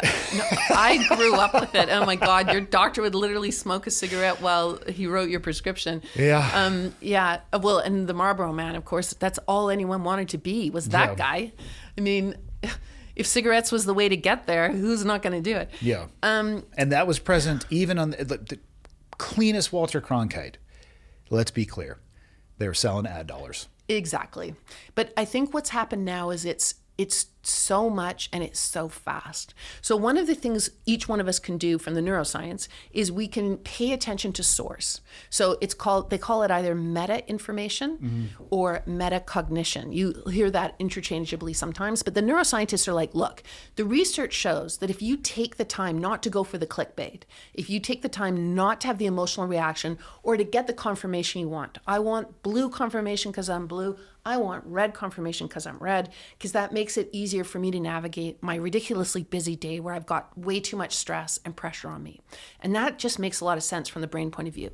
But if you really want the truth, so this could be politically or professionally or personally, you want the truth, you got to go that extra mile, and it takes resources. So you don't want to do it. You want to just go with the faster version of events because it takes less brain body resources, but you can't. And there are times when we need to slow down, and when you really, like, you needed to figure out what's the deal with this person at work, and so you slowed down, it sounds like to me. Oh, and there's it's the classic Navy SEAL. What is it?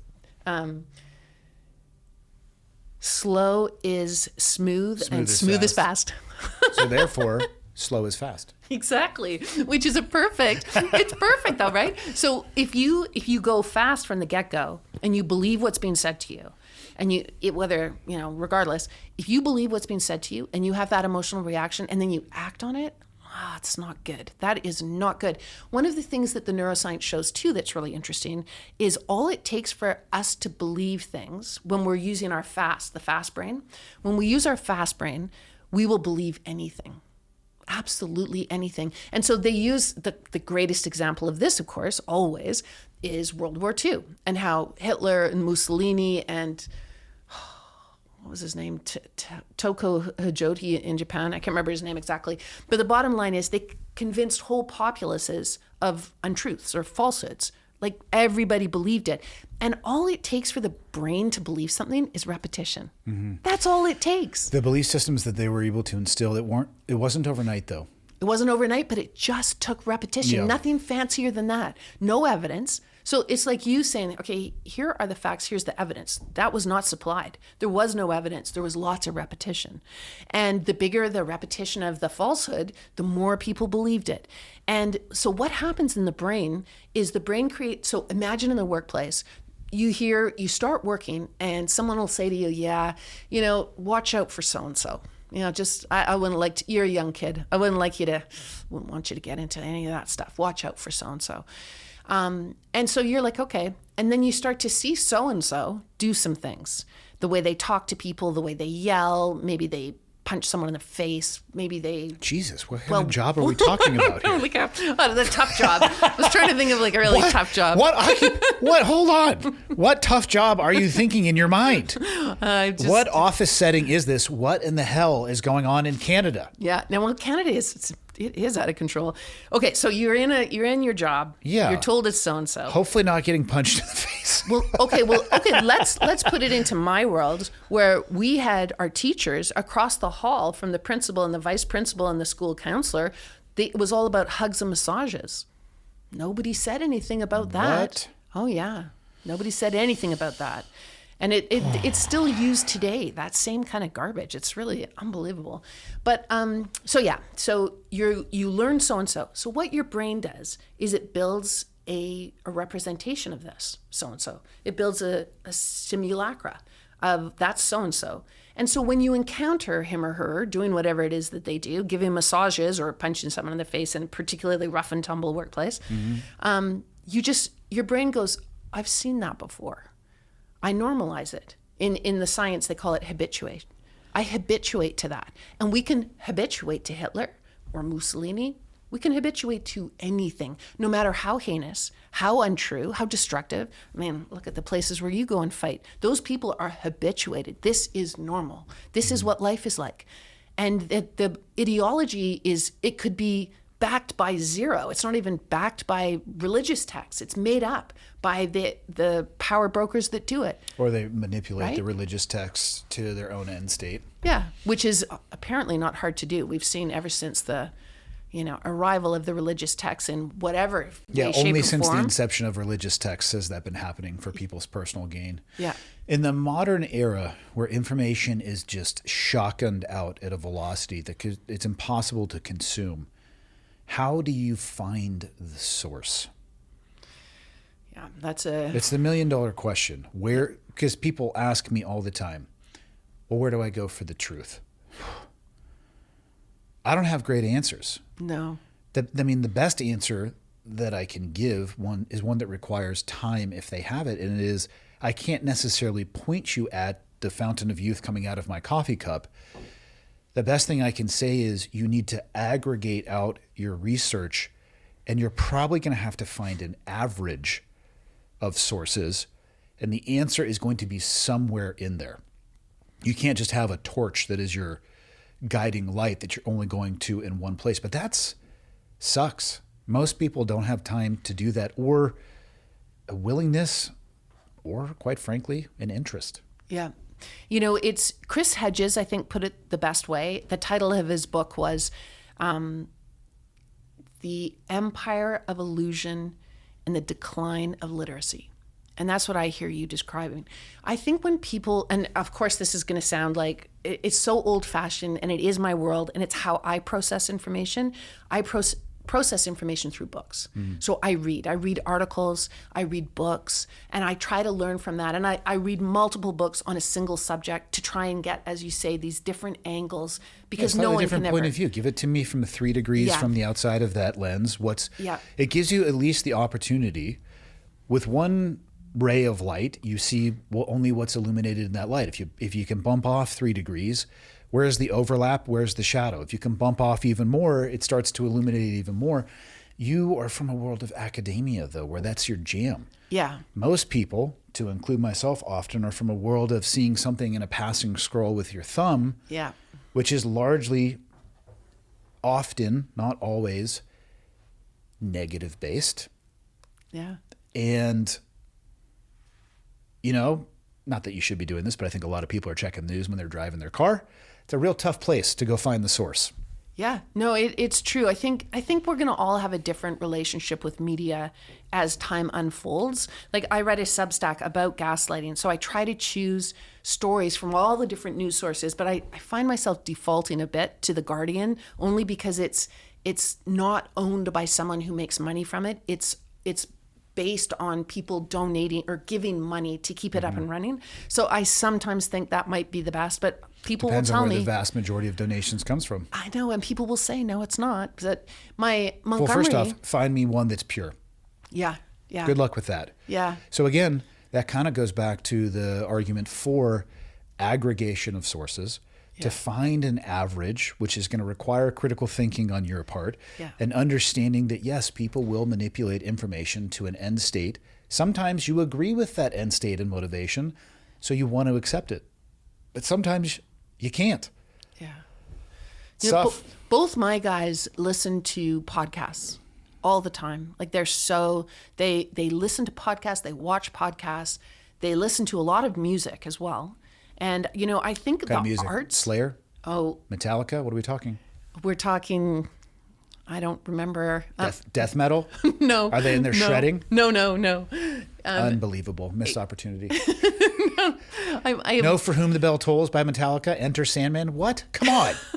No, they for sure don't listen to Metallica. I think it's probably Like Yanni and Sade? What are we talking here? I don't know.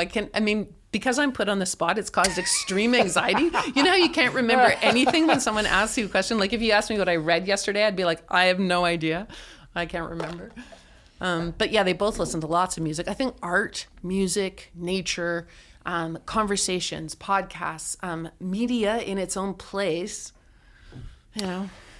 Podcasts, and this is obviously as somebody who creates this type of content, people bring with them their own internal bias and experience. It's not as pure as we're just people. Yeah.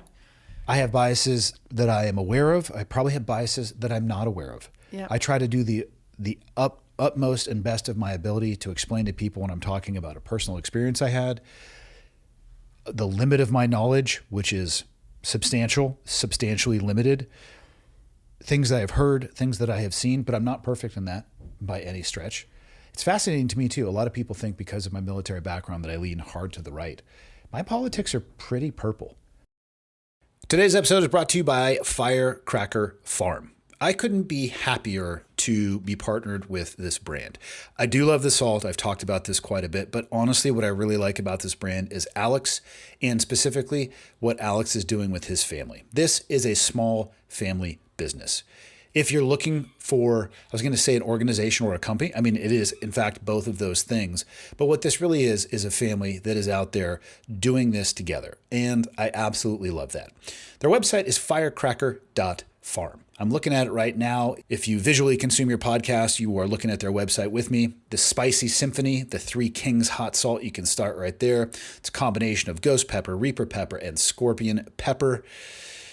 Again, there's extracts, there is the salts, and these come in these amazing dispensers right here. This is perfect. This is the heat scale. Pineapple Express, my favorite, right there, dead center in the middle. I'm what my wife would call a heat baby, and I guess I can accept that. I don't like it incredibly hot like this normalized violence, but the lemon drop, perhaps not quite hot enough for me. The cool thing is, like I said, they show up in these amazing dispensers, push button, but they come with a bunch of refills as well. Right here at the bottom of the website. Again, this is what I love about Firecracker Farm. This is Alex and his family. Head over to the website. You can go and check out their story, the science behind it, the recipes, or just click on the shop tab, and everything that they have is going to be right there for you to check out. It's on fruit. I've had it on oysters. I've had it on protein. Whatever you want to have, however you eat your food, I guarantee you that this is going to bring out the best flavor that you've ever had. Firecracker.farm. Go check them out. Yeah. I'm in between on both. It really depends on the issue.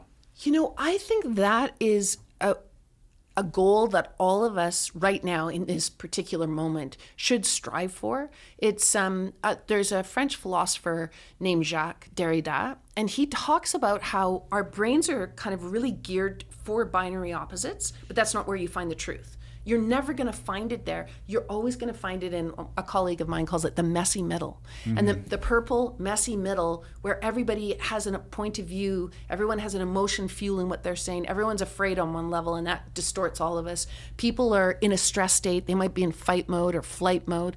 I mean, there's so much going on. And if we just try to do that empathic listening to both sides and take, what works and what doesn't, and it's going to be better than a hard line, this is always right and this is always wrong. And, a really great experiment for this, and it goes back to that idea, the neuroscience idea of believing is seen. You are going to see what your brain is wired to see, which is going to instantly make you think that this group is an enemy or that group's an enemy. And once you start on that platform, you're never going to get to some kind of useful, productive, empathic, caring place. You're just not. And a really good experiment, probably people know this one, is the gorilla one. Do you know the gorilla experiment in psychology? No. Oh, okay, it's cool. They had these people that they were, signed them, got them all organized, and they said, look, we want you to watch this screen, and people are passing back and forth. There's the black team and the white team, and they're passing back and forth balls. You have to rolling them on the field. And isn't it a gorilla on like a unicycle or something like that? It's a guy in a gorilla suit. It's a guy in a gorilla suit. He's dancing around. Have you seen this one, Michael? Yeah, I'm pulling it up right now. Yeah, he runs Finally through the doing field. his job. Thank you, Michael, Yeah. for finally doing something. See, she understands the homework, Michael. You're not even talking into your microphone. Nobody's going to hear you defending yourself. Nobody wants to. I do know what you're talking about. Yeah. So what I love they about get it, so transfixed on following the assignment that they don't see. They will be asked, selective attention test. yeah, Yeah. Go, skip to the middle somewhere in the middle where the person makes the appearance, if you will, Michael.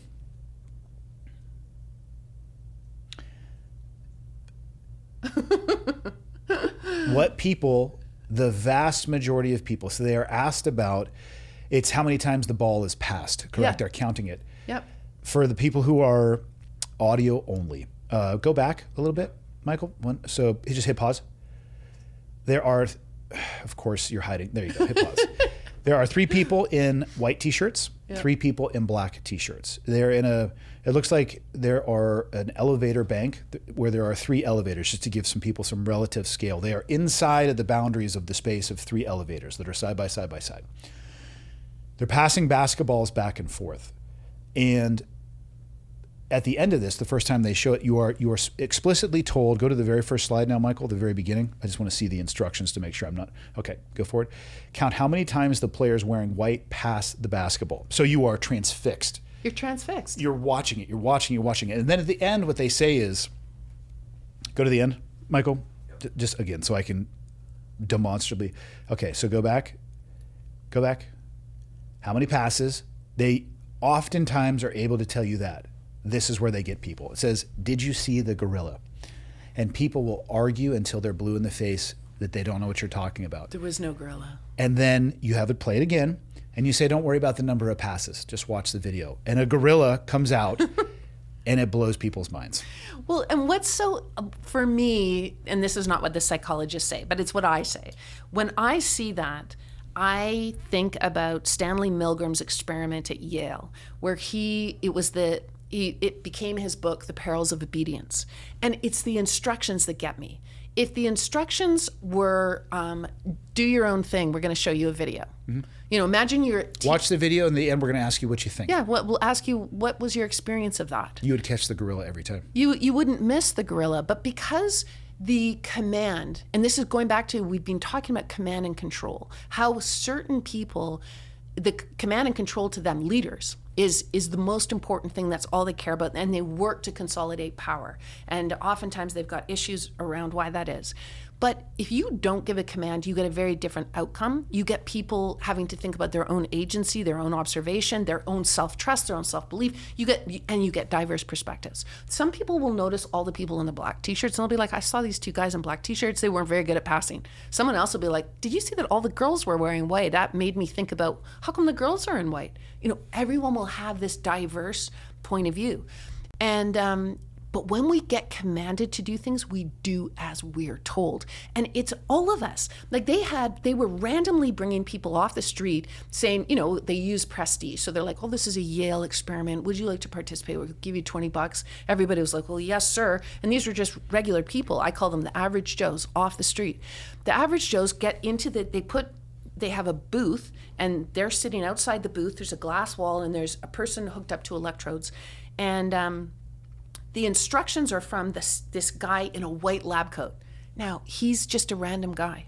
But because he has a white lab coat on, instantly we think position. This is a Yale researcher, power, prestige, social credibility. Who am I to doubt this guy or to question him? I'm just going to do as I'm told. I've been taught since kindergarten and had the lesson reinforced until I was 18 to do as I'm told, and that one person in authority will tell me instructions how to think, what to feel, what to do.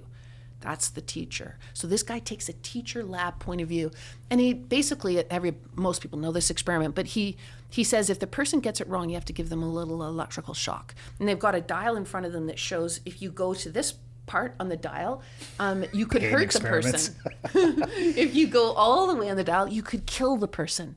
And the statistics on it are unbelievable. It's something like 68%. They take it to the place where the person is suffering agony, and there's some that take it right to they're willing to kill this random person with electrodes, with electrical. And it was actually Stanley Milgram who plays the patient. Yeah. And of course, there's not any real electricity going, but he was a great actor, and as well as being a researcher, he portrayed agony, writhing and screaming and falling to the ground. And the person just kept saying, you have to do this. You have to do, this is for research. You have to do this. And all of the people, yes, sir. No, sir. All because it comes from a position of authority. Yeah, command.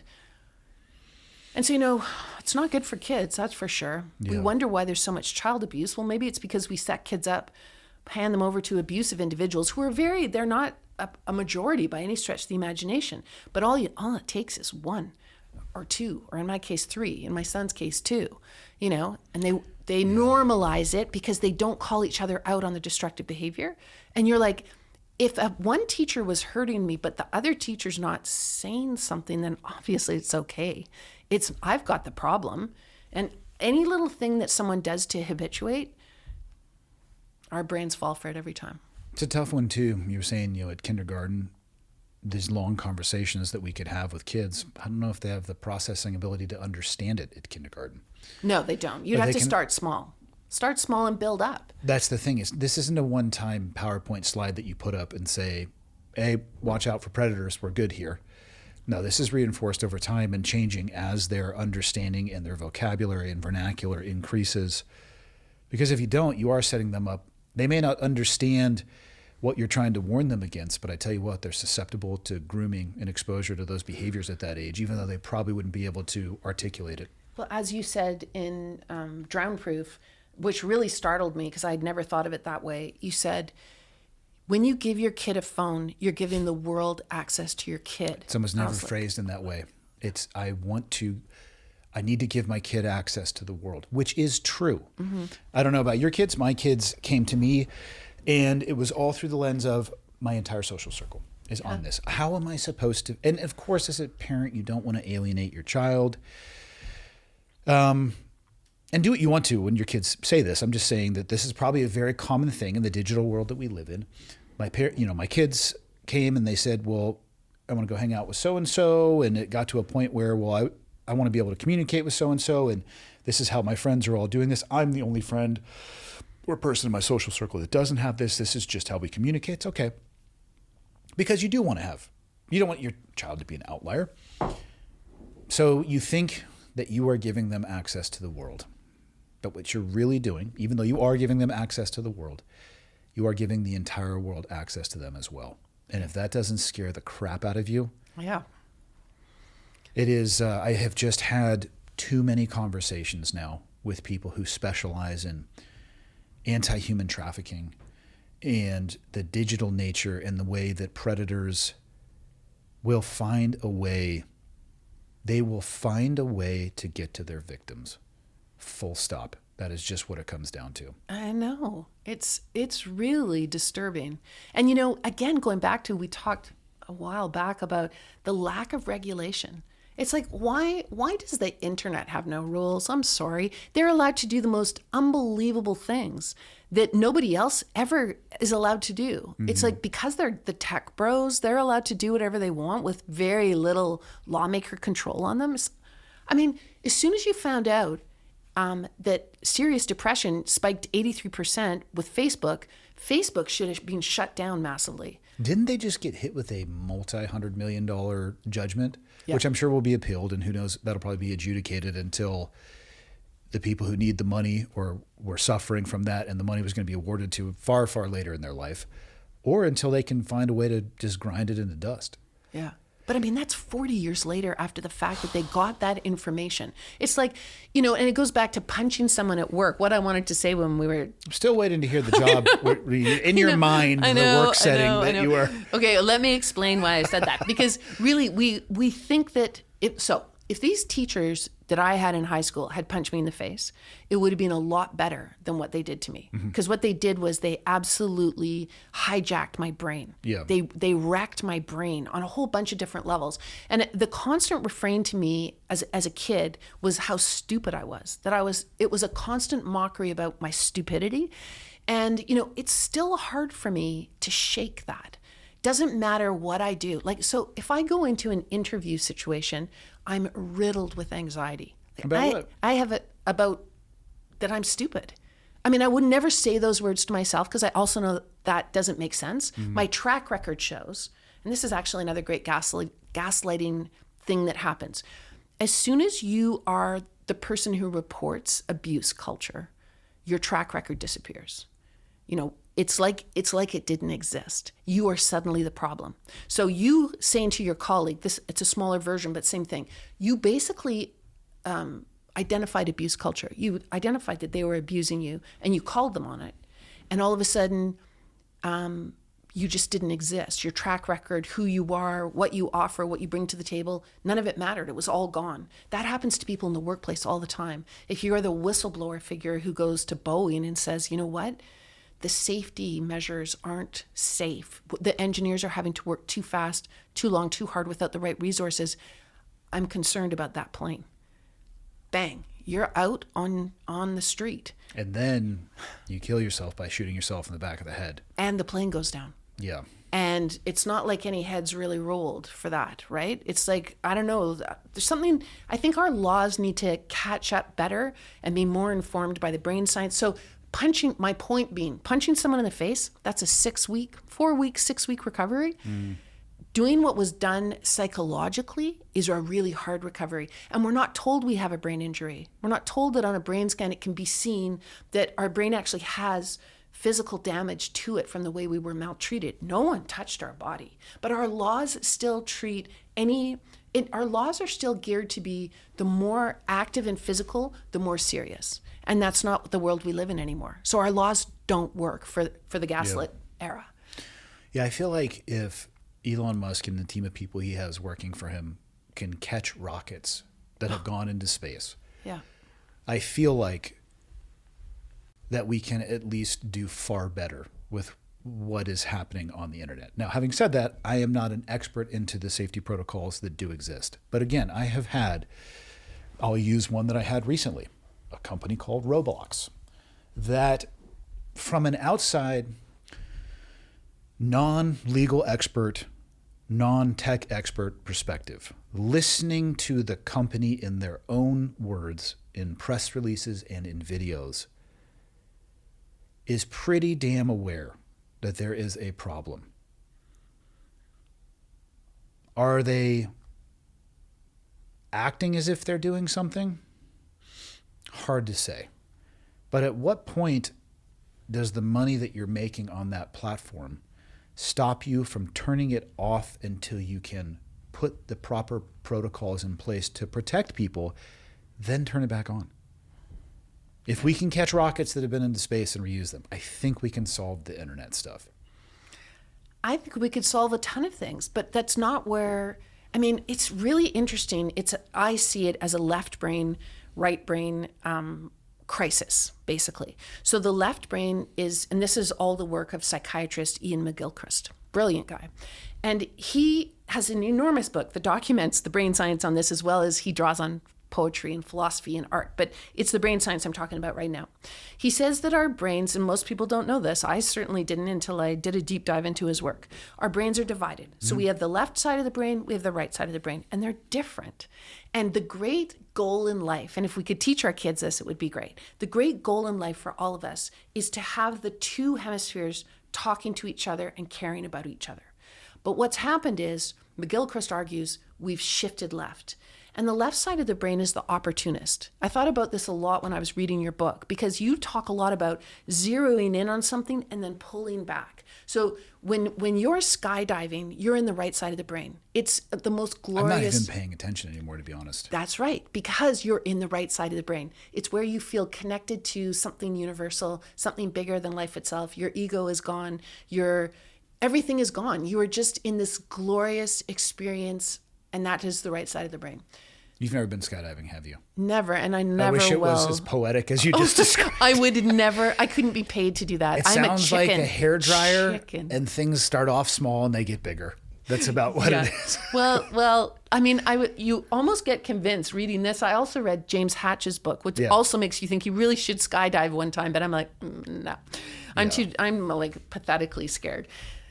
But the left side of the brain is where Elon Musk is. Sorry, Elon, I'm just going to say something in it. I'm not diagnosing. I'm just merely saying from what I see of how you're conducting yourself, this might have happened to you. The left side of the brain, and it's where billionaires reside.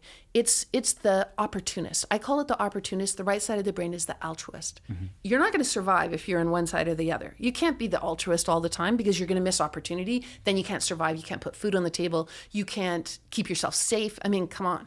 We have to be in the opportunist side of the brain. It's not good or bad. Mm-hmm. It's just that you don't want one side in balance with the other or controlling the other, which is what has happened in our era, I think. So the left side of the brain is very narrow focused, and it's all about grasping, getting, and feeding, and it's never enough. If you get locked in, it's not the dark triad. What's the dark what? Dark tetrad. Is that where a lot of those people are living? That's where they are. Okay. They don't have altruism because they don't have empathy. Okay. Because they don't feel empathy. And I mean, Elon Musk is the first one to say empathy is a weakness. Well, do you think he actually believes that? I do. I think his brain got wired that way, not any even fault as a of parent, his own. Though, I mean, he is very much as a parent. He does what psychopaths are well known for having many, many, many children that they have no relationship with or very little relationship with, because you can't be pulling rockets out of the sky and spending time with your kids, especially when you've got 11 or 12. Why right? do psychopaths want to have so many kids? That's interesting. Because it's this repetition of themselves. It's more mirrors. It's all these women can mirror you, all these children can mirror you, and you have almost a lot of like creating your own audience. Yeah. Oh. Yeah. Well, they think of the bully, that the kid bully all the way up to the adult bully. It's all about the audience, right? They need people. Elon Musk stated in a February 2025 appearance on the Joe Rogan Experience that, in quotes, the fundamental weakness of Western civilization is empathy. Musk clarified that he believes in empathy generally, but argues that weaponized or excessive empathy, which he termed civilization suicidal empathy, is being exploited as a bug to threaten societal ability. So he tried to walk it back. Do you know where he's getting that from? No. He's getting it from, I'm extremely sorry to report, a Canadian professor. There is a Canadian professor named Gad Saad who says that empathy is a suicidal civilization. Retweeting, re-Xing, whatever the term is. Yeah. He recently, Gad Saad just came out with a book, and Elon Musk retweeted it, said must read. Yeah. He didn't do that for me. No, he didn't do that for me either. Thanks. But yeah. Elon. Thanks, Elon. I feel like I would have sold some more copies. Me too. It worked for Gad Saad, I'll tell you that. Michael, how many followers does Elon have on X? About 7.8 billion? Oh, Jesus. Let's take a guess. 700 million. Well, he is a genius. Nah, having 700 million followers doesn't make you a genius. No, but he is a genius. It's not, his followers follow him because he's a genius. What's your guess? Oh, my guess? Yeah, oh, gosh. I'm bad at these kinds of games. How else what are you did going you to get better? say? I said 700 million. 700 million? Okay, I'll say 800 million. Okay, fine. Just to... 240 million. Oh, we both suck. We both suck. That's why he didn't tweet our bucks. 240 million? That's a lot. I'm glad he didn't. How That many is does the most Taylor followed Swift account, have? though. Oh, Taylor Swift is probably not very active on X. Oh, no, she wouldn't be. If you want to have a massive number of... Instagram. Yeah. What is Taylor Swift at on Instagram, Michael? On X, it's 80. 80,000? What does she have? Million. What does she have on Instagram? Yeah, I'm gonna see. I'm going to guess close to 1 billion. She's pretty popular. 274 million. So she and It's Elon not are the close to a same. billion. Yeah. She's not a genius though. But Elon Musk, why She's a lyrical genius. She is a lyrical genius and a damn hard worker. She's so successful because she works so hard. She wears good boots. She wears good boots. Elon Musk, what's interesting to me, so I was so distraught, mad really, about this empathy, civilization, suicide thing. I was like, damn, what is Gadsad talking about? So Where is he getting that from? Where's Gadsad? Where's he going with that? I don't know where he's going with it, but where he gets it from is he is a professor in Quebec of marketing. And he gets this idea from, is it entomology when you study insects? Etymology? I think it is. Entomology. I think it's entomology. Etymology is the study of words, history of words. Entomology. He takes it from entomology. He talks about the bugs. There's one bug that will ferry in the water another bug, and the other bug knocks him off and wipes him out. That's probably not exactly accurate, but that's the gist of it. The gist of it is a messaging around, we're so nice, we're so caring, we're bleeding heart liberals that we're just going to destroy the world. This care, this compassion, this, whatever it is, I don't know how they position it exactly, but they say it's going to ruin civilization. Maybe Elon Musk thinks we can't advance technologically if we are all worried and coddling children and caring about mothers and all this wasted time and money. Man, that's an extreme view on what empathy actually is. Where politically, Mr. Sad, is he left or right of center? I don't really know. I know that that's his I wonder if it's a weaponized theory. talking point politically. Well, it certainly is serving political beliefs, I would say. However, I was like, who is this Gadsad? Why is he saying this? Why is this Canadian professor arguing that empathy is so terrible? This is not a good time in the world, I don't think, to be arguing without a lot of knowledge about empathy being, a negative. And I looked him up, and he's a refugee from Lebanon. So as a child, he came to Canada, and he would have come face to face with a ton of empathy. Empathy would have saved his life. Mm-hmm. And so I think it's really sad that he is trying to tell other people that it's a negative when in his life he went from refugee to Canadian professor. And that's because of Canada. That's because Canada opened its doors. It cared about these refugees. It tried to do something that was going to help this young, gifted child and his family settle. I mean, it's a very Canadian thing, when 9/11 happened, all of the planes went to Newfoundland, and Canada went, whoa, empathy city, let's open our hearts and our homes and care for these people. There was never any question of anything other than that. Like, empathy is a superpower for humanity. It's built into our brains for a reason. And when our empathy is eroded, and this is what I wish Gadsad and Elon Musk talked about, when your empathy is eroded, you can do extreme cruelty to people and to animals. That's why we don't want empathy eroded. Mm-hmm. Affective empathy can lead to the kinds of things that you've witnessed. Most of us never have, but you've seen firsthand. That's eroded empathy. I don't know, was it civilization you were seeing? Would you call that something that we should model ourselves on? No, the model doesn't scale. I think empathy is probably one of the most important character traits a human can have. Having said that, any trait can be weaponized and taken too far. You hear another super common vernacular of the day, toxic masculinity. Well, yeah, masculinity taken too far can be toxic. So can femininity. Yeah. So can empathy. Keep throwing them out there. Guess what? There's probably a normal-ish, in air quote, range. But if you take anything to the extreme, to include the water we're drinking in our cups, you can fucking kill yourself. Yeah, no, I agree. It's the messy middle again. It's the purple, not the binary opposites. We've got to understand that there is a complexity to it. But that's not what I hear Gadsad saying publicly to millions of people listening. He's not giving you really great examples of that.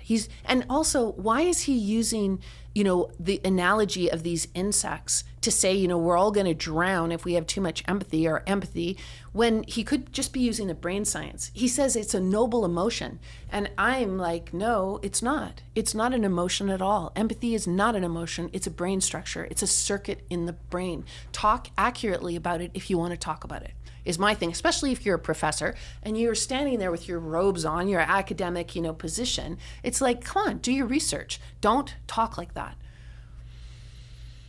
I wonder if Elon really believes that. The fundamental weakness of Western civilization is empathy. I would love to ask him, using that as the premise, what does your perfect civilization look like? Well, you know what I think he might believe, and this is a massive guess and very presumptuous of me to say this, but Elon Musk came from what I've read, a really, really disturbing amount of cruelty. The kids around him could not understand he was a genius, and they were cruel. His father probably outshone those kids in cruelty. And so Elon grew up with that belief system that happens to people, this cruelty was the making of me. Look at me. I am remarkable. And because he is believing what he sees, he believes that this kind of crucible of cruelty was what led to his greatness. And he believes that abuse is a necessary evil for greatness. People do come to believe that. And they especially do when they come from those kinds of extreme abuses. And, I thought about this a lot reading James Hatch's book, because from what I can gather, and he's very, doesn't supply detail. I know him well. Oh, okay. But I don't know if you would confirm this or say this, but it seems he came from a very, a childhood that was extremely painful. I think he would agree. Okay. So my theory was he's come from and I think this is important for veterans in general. I'd love to just put this out there to see what you think.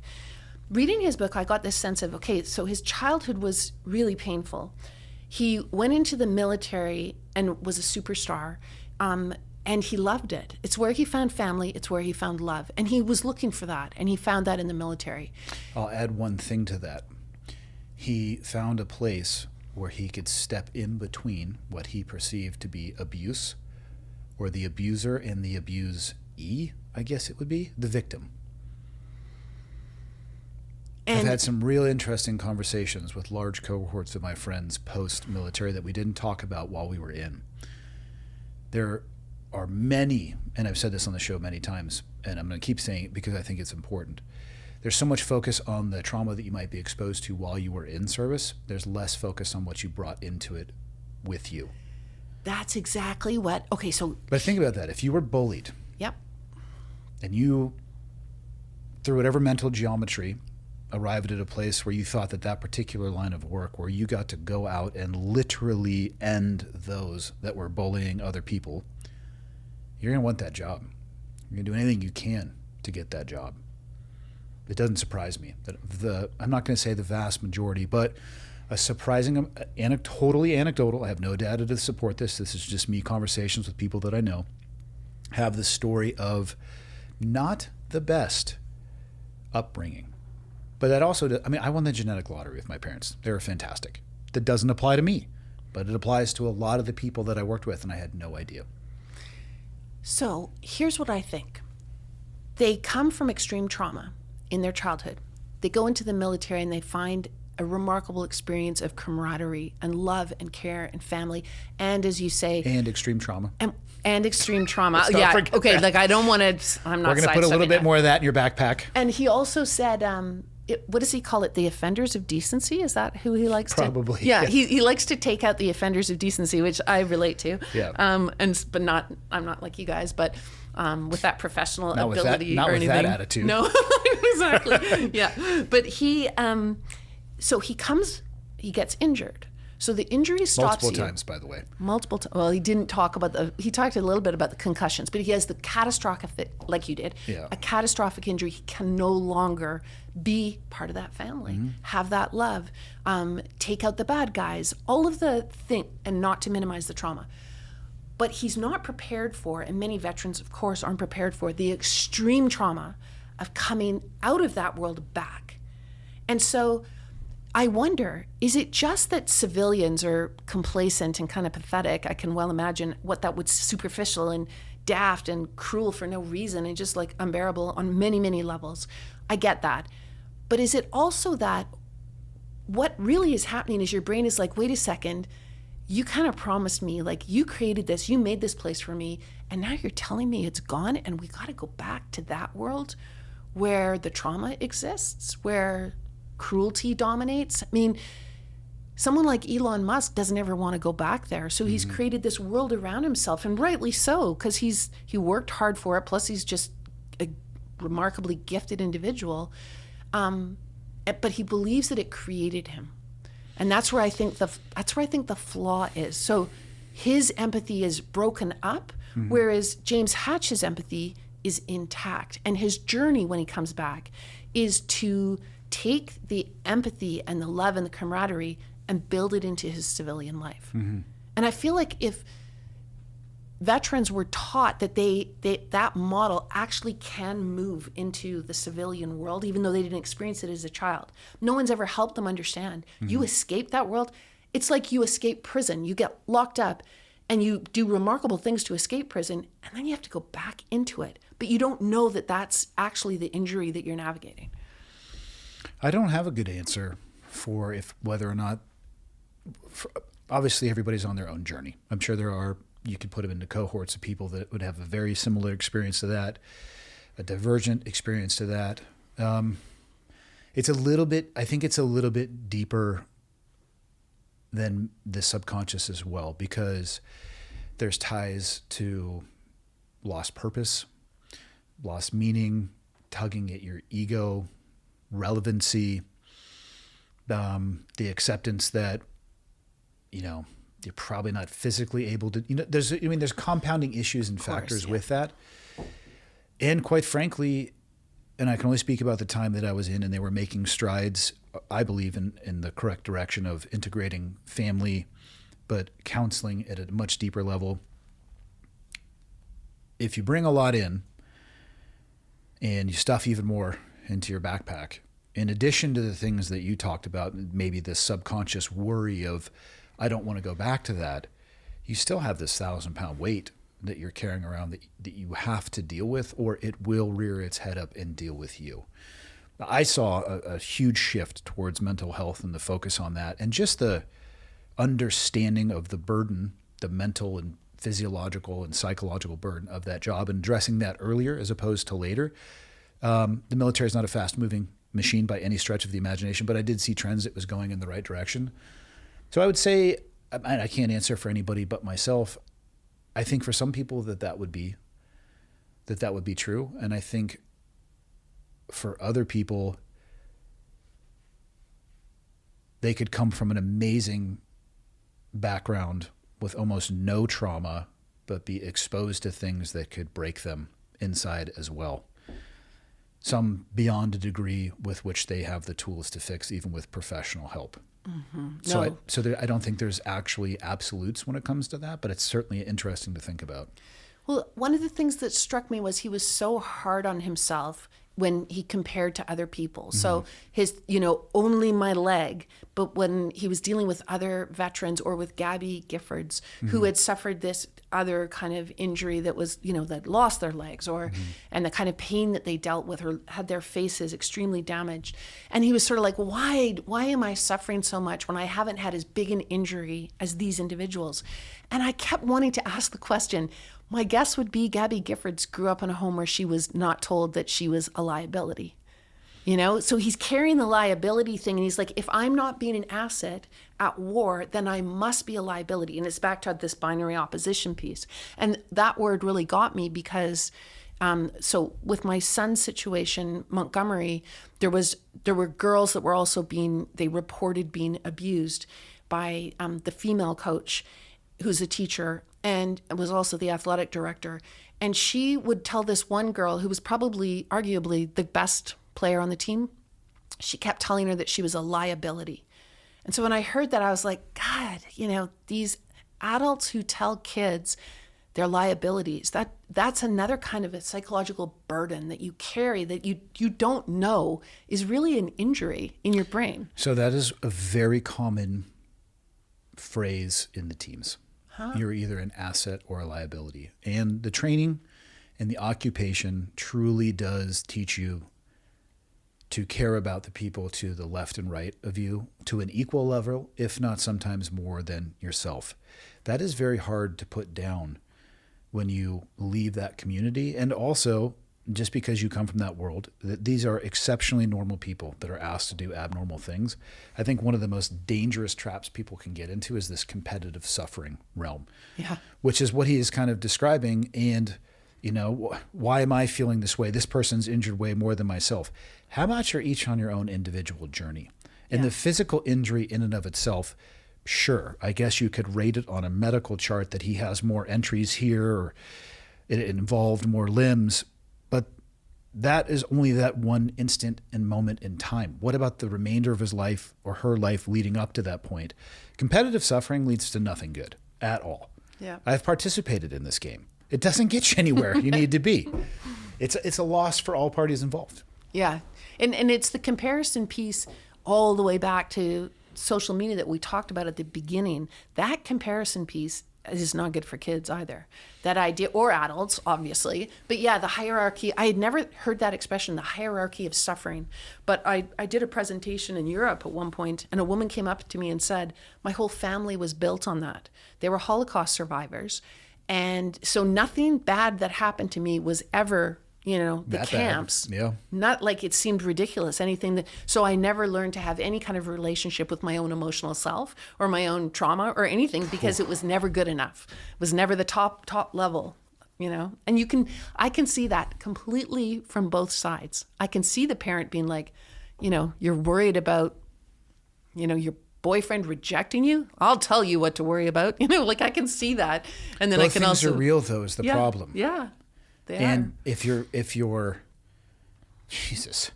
standard for suffering is surviving the Holocaust, I mean, yeah, don't play competitive suffering. I know of no other way to say it than just don't play competitive suffering. Especially if your standard is surviving the Holocaust, you lose. That's it. Nothing is going to compare to that. And that doesn't mean that you aren't suffering. But if that's your metric and that's what you're using as your yardstick, you're setting yourself up for failure for life. Oh, exactly. Yeah. So how do we survive in a gaslit world? Where, what did you call it? The gaslit, not society, I said era? Gaslit world. Where are you not seeing it? Let's go the easier direction. Because if I were to ask you where really you good are question. seeing it, we don't have enough time. No, exactly. That's actually a really good way to think about it. I mean, it's a hard question for me because for the last 12, 13 years, I've been studying abuse culture. I've been trying to understand it. And, you know, I think one of the key things to do is watch out for leadership that is falling prey to the susceptibility of our brains. That's an awkward sentence, but let me just explain it for a second.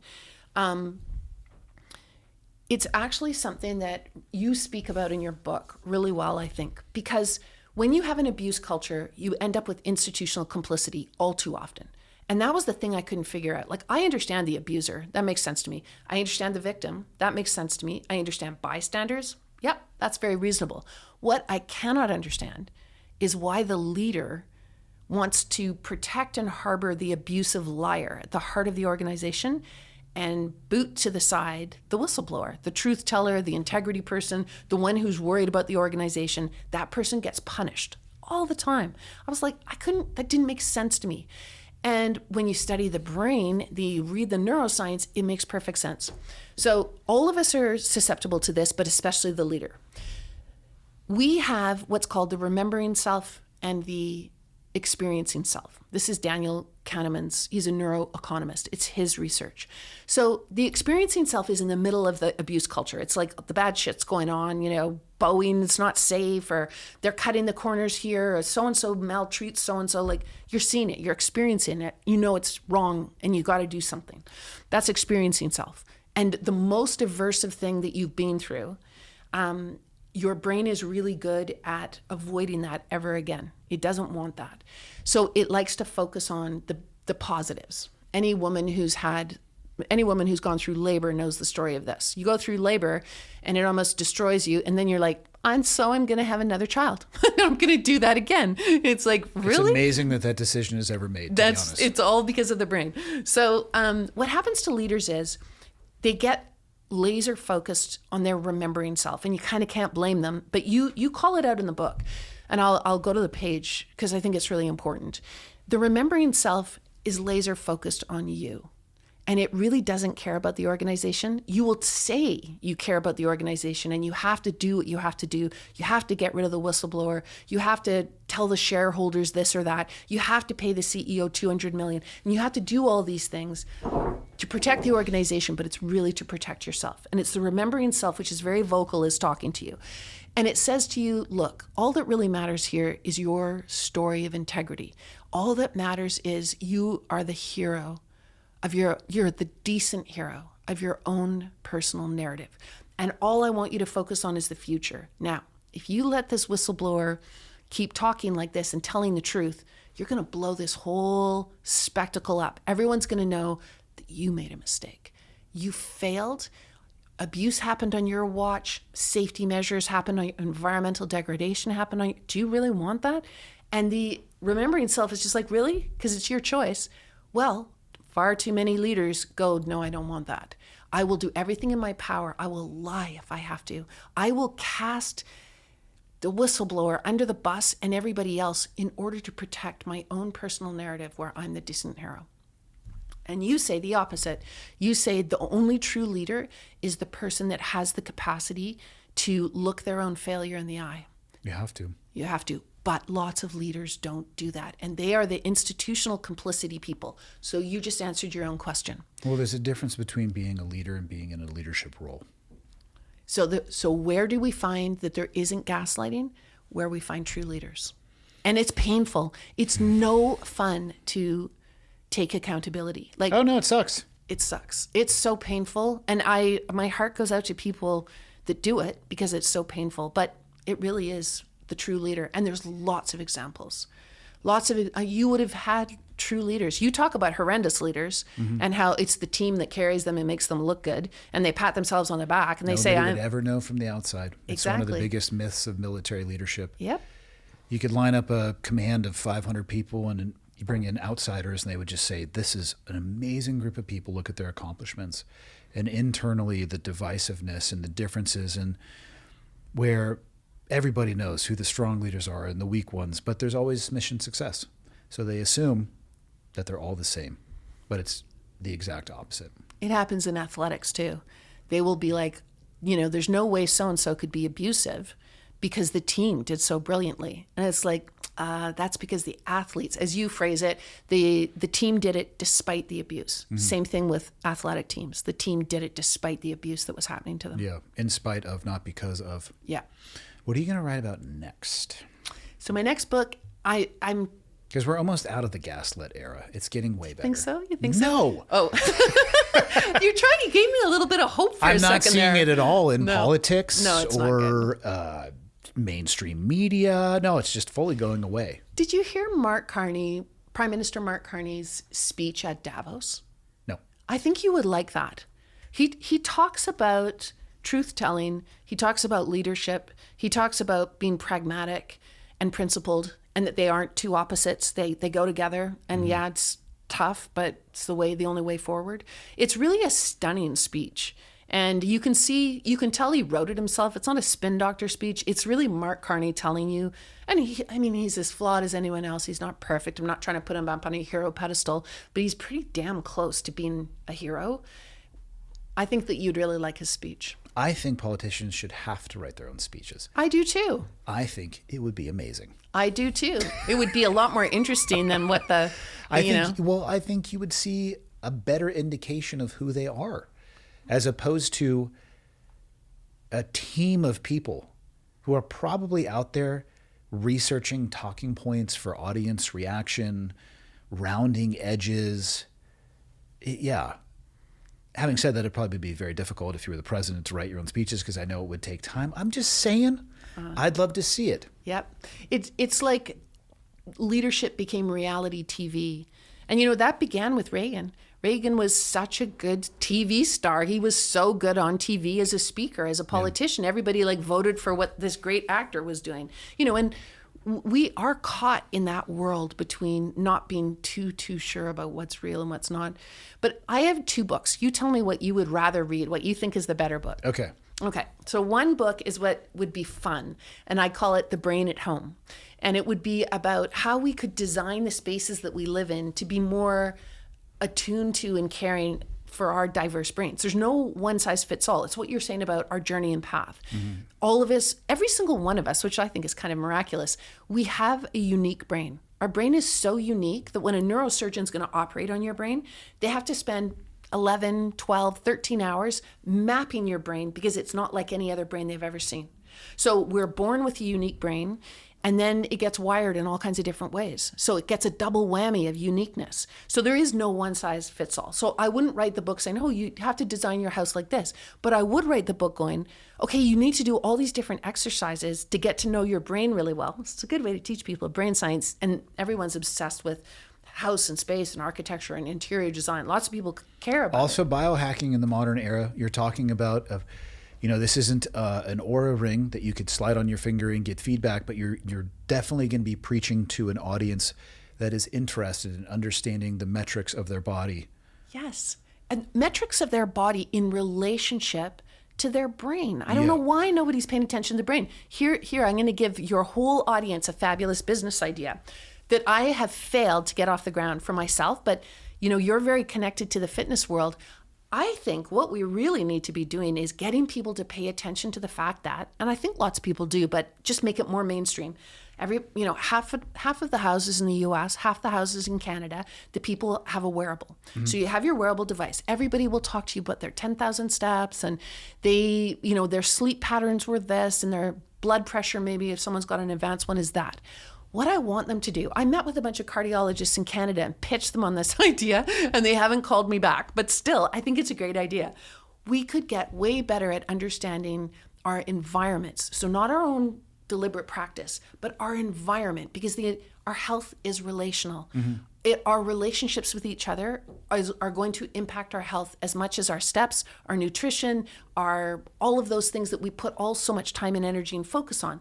So what you do with your wearable is you really look at your heart in terms of when you met with your colleague who you're starting to get the feeling is manipulating you, what's your heart doing? Because your heart will tell you how your brain's being impacted. You can't get a quick, easy read on your brain. Obviously, you need EEG or whatever.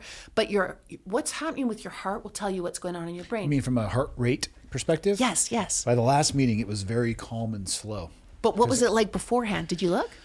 I don't use a wearable because I'm an expert in how my body is working at all times. Did you feel your heart rate rise?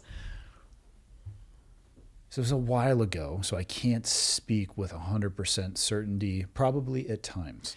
For me, one of the triggers of getting emotionally involved is my face will start to feel a little bit flush, and that certainly happened when we were arguing about the legitimacy of what I'll call facts. Oh, interesting. That's interesting. I used to get that a lot more when I was younger. I'd get the red splotches on my neck. I could feel it. I feel heat, and for me that just means I know that I'm getting... Your blood pressure is going up. And your heart rate's going up too, probably, for sure. Probably correlated to that, but for me, it's that my emotions may be starting to interfere with or interact with my decision-making process, and I've made enough mistakes in those moments, saying things I wish I hadn't have said or doing things I wish I hadn't have done. So I pay attention to that, and I'll put it back in neutral, or I'll downshift from whatever is going on. Yeah. Which the person who is trying to egg on that argument or interaction, they don't enjoy. No. Oh, God, no. Yeah. And it goes back to the media. One of the things that we see a lot of in the media right now is they're trying to ramp people up. Mm-hmm. There's a lot of fear. You should be afraid about everything. I mean, you can't open the newspaper without feeling a jolt of fear, cortisol, adrenaline. None of that's good for you. It's not good for your heart. None of that's it's not good for your brain. either. No, of course not. No, it's true. Negativity bias. No, it's true. So the wearable, though, will tell you. And just when I was in the middle of trying to make this pitch, a woman sent me a screenshot. I was on a board that I resigned from because I was concerned about it. And she sent me a screenshot her wearable, and it was saying like alert kind of thing. Your heart rate is shooting through the roof and you're not active. And she said, that's what happened when so-and-so in the meeting was yelling at me. And I was like, damn. So I think we can all do better with that. Brain at Home. That's one book. The other book I call The Liberated Brain. And the liberated brain is a bigger concept of ways we can free ourselves from the chains that hold us back. We all have chains that hold us back, but it's also really centrally on the prison system for kids. I'd like to see kids not go into prison when they're young. I'd like them to be rehabilitated. I mean, and I'm not trying to be a bleeding heart. Of course, there's certain people, certain youth who are so dangerous and their brains are so disordered, they're a hazard to others. But many I'm young not hearing people, you say everybody. No, Yeah, obviously no. the circumstance. Yeah, I don't think anybody would advocate for kids going into prison. I think any reasonable person would get behind just about anything possible to prevent that from happening, to Yes. include interrupting the behavior that would lead to somebody having that happen in their life. Exactly. Yeah. So that's what I think about too. That's my more responsible book. I really should do that. I'd go with The Liberated Brain. That's the one I yeah. would read first. Would you? Okay. Well, I can leave that one for later, but Well, the reason I wouldn't read the other one is because I don't have any say in the things that are in our house. well, that's So I would- toxic femininity at work right there. No, that's called picking your arguments Yeah. and throwing things away when they're not paying attention. Oh, that's very diabolical. I admitted it to her. Then she trumped me. Michael, were you in the room for this? I think I was. Yeah. She said, "Oh, I know that you've been throwing those things away. I don't say anything." Or I go get them out of the garbage. I had nothing to say. Oh, well, yeah. I had nothing to say. No, she was lowering her heart rate right then and being very careful. It's as if the wind had just was taken out of my sails because I get dopamine from throwing away her stuff. Yeah, I'm a big believer in throwing things away too. My husband Isn't is it much more likely to keep them. Glorious It to is. simplify. So that's what the brain at home is about, is certain brains do not like clutter. My brain, if there's clutter, I it don't goes, think any brains like clutter. oh, they do. Really? Yep, they do. They feel comforted by it. Yeah, but you trip They're over stuff. things. You I know. can't find anything. I know, but they love their things. Yeah. Well, put your things in a goddamn plastic bin. No, So a cupboard so no one has to see them. I would like to have a house full of cupboards so I didn't have to see anything. If it was put away, I'm fine with it. I just don't want to see it. I would. Okay. We're talking the same language here. I would. Yeah. And then better than that would be behind some of the cupboards was a garbage can. Oh, ooh, that's pretty. hit it. Yeah. My wife is traveling right now for the next few days. I'm hoping she doesn't check into the garbage can when she gets back, because we get garbage out on Wednesday. She's back Monday night. Well, it is one of the classic gaslighting tricks is to change the arrangement of things. Oh, I don't then change the arrangement. well, yeah. We just have. But making something disappear is a little bit gaslighty. She hasn't noticed it yet. Oh. And if she so did, you think. She actually has noticed I it. know that's true. Yeah. She hasn't said anything to me. And if she asked me, "Hey, did you throw this away?" I would say yes. Oh, you would. Oh, of course. Why lie about it? Radical accountability. Is that what you guys call it? No, radical ownership. Extreme ownership. Extreme ownership. That's Jocko. He's at a 10. We need him at like a 6. He needs to take it easy. Yeah, he puts everybody to shame. Everything can be taken too far, though, to include ownership. Because if so, and this is an interesting one for leaders as well. Because I use this example in the military. Extreme ownership. You're in a leadership position. Everything that happens underneath you with your people is your responsibility, and you're accountable for it. Really? Okay. Let's say you're doing everything humanly possible. We'll do it through the lens of an alcohol-related incident, which, I don't know if you know this, young military men specifically, huge fans of getting these things.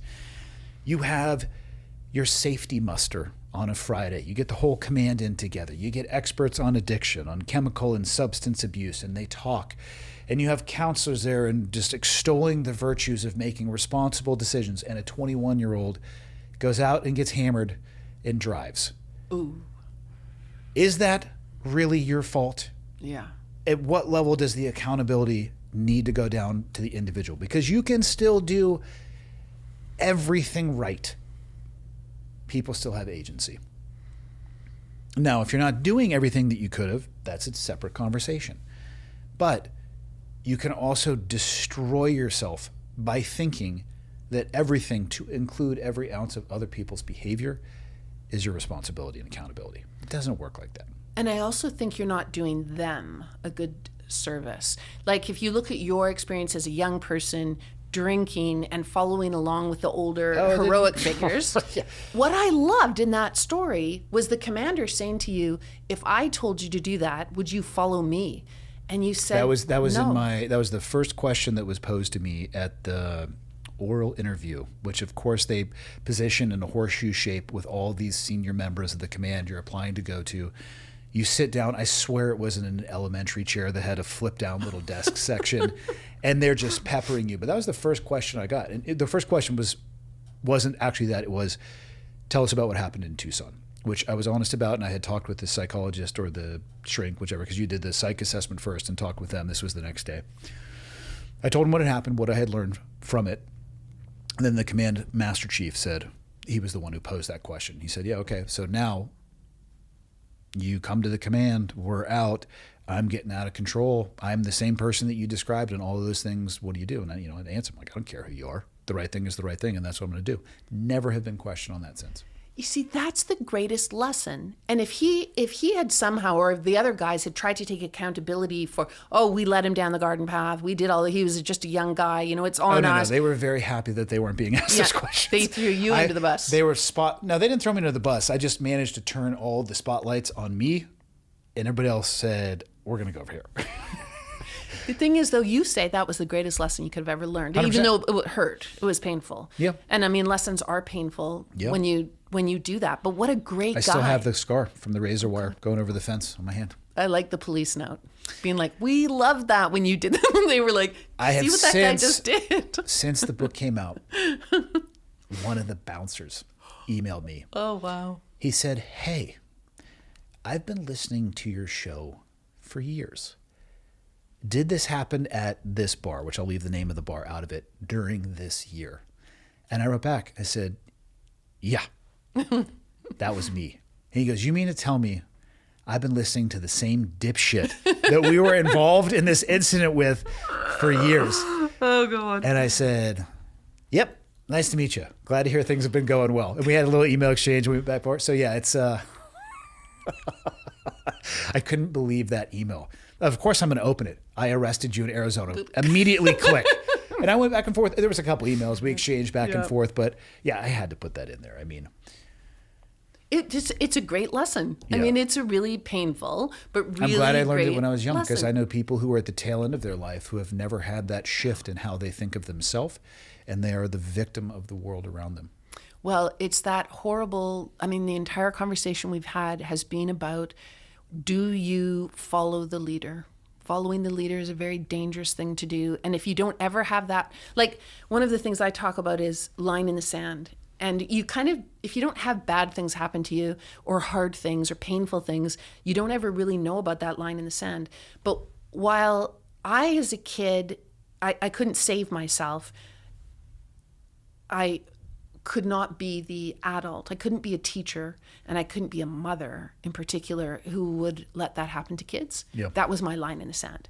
And it was a very, very painful one. I mean, talk about taking a hit for the team, but that's kind of where selfhood is. That's where self-belief is. That's where reconstructing selfhood that's been taken away by abusive individuals when you were young starts to build back up.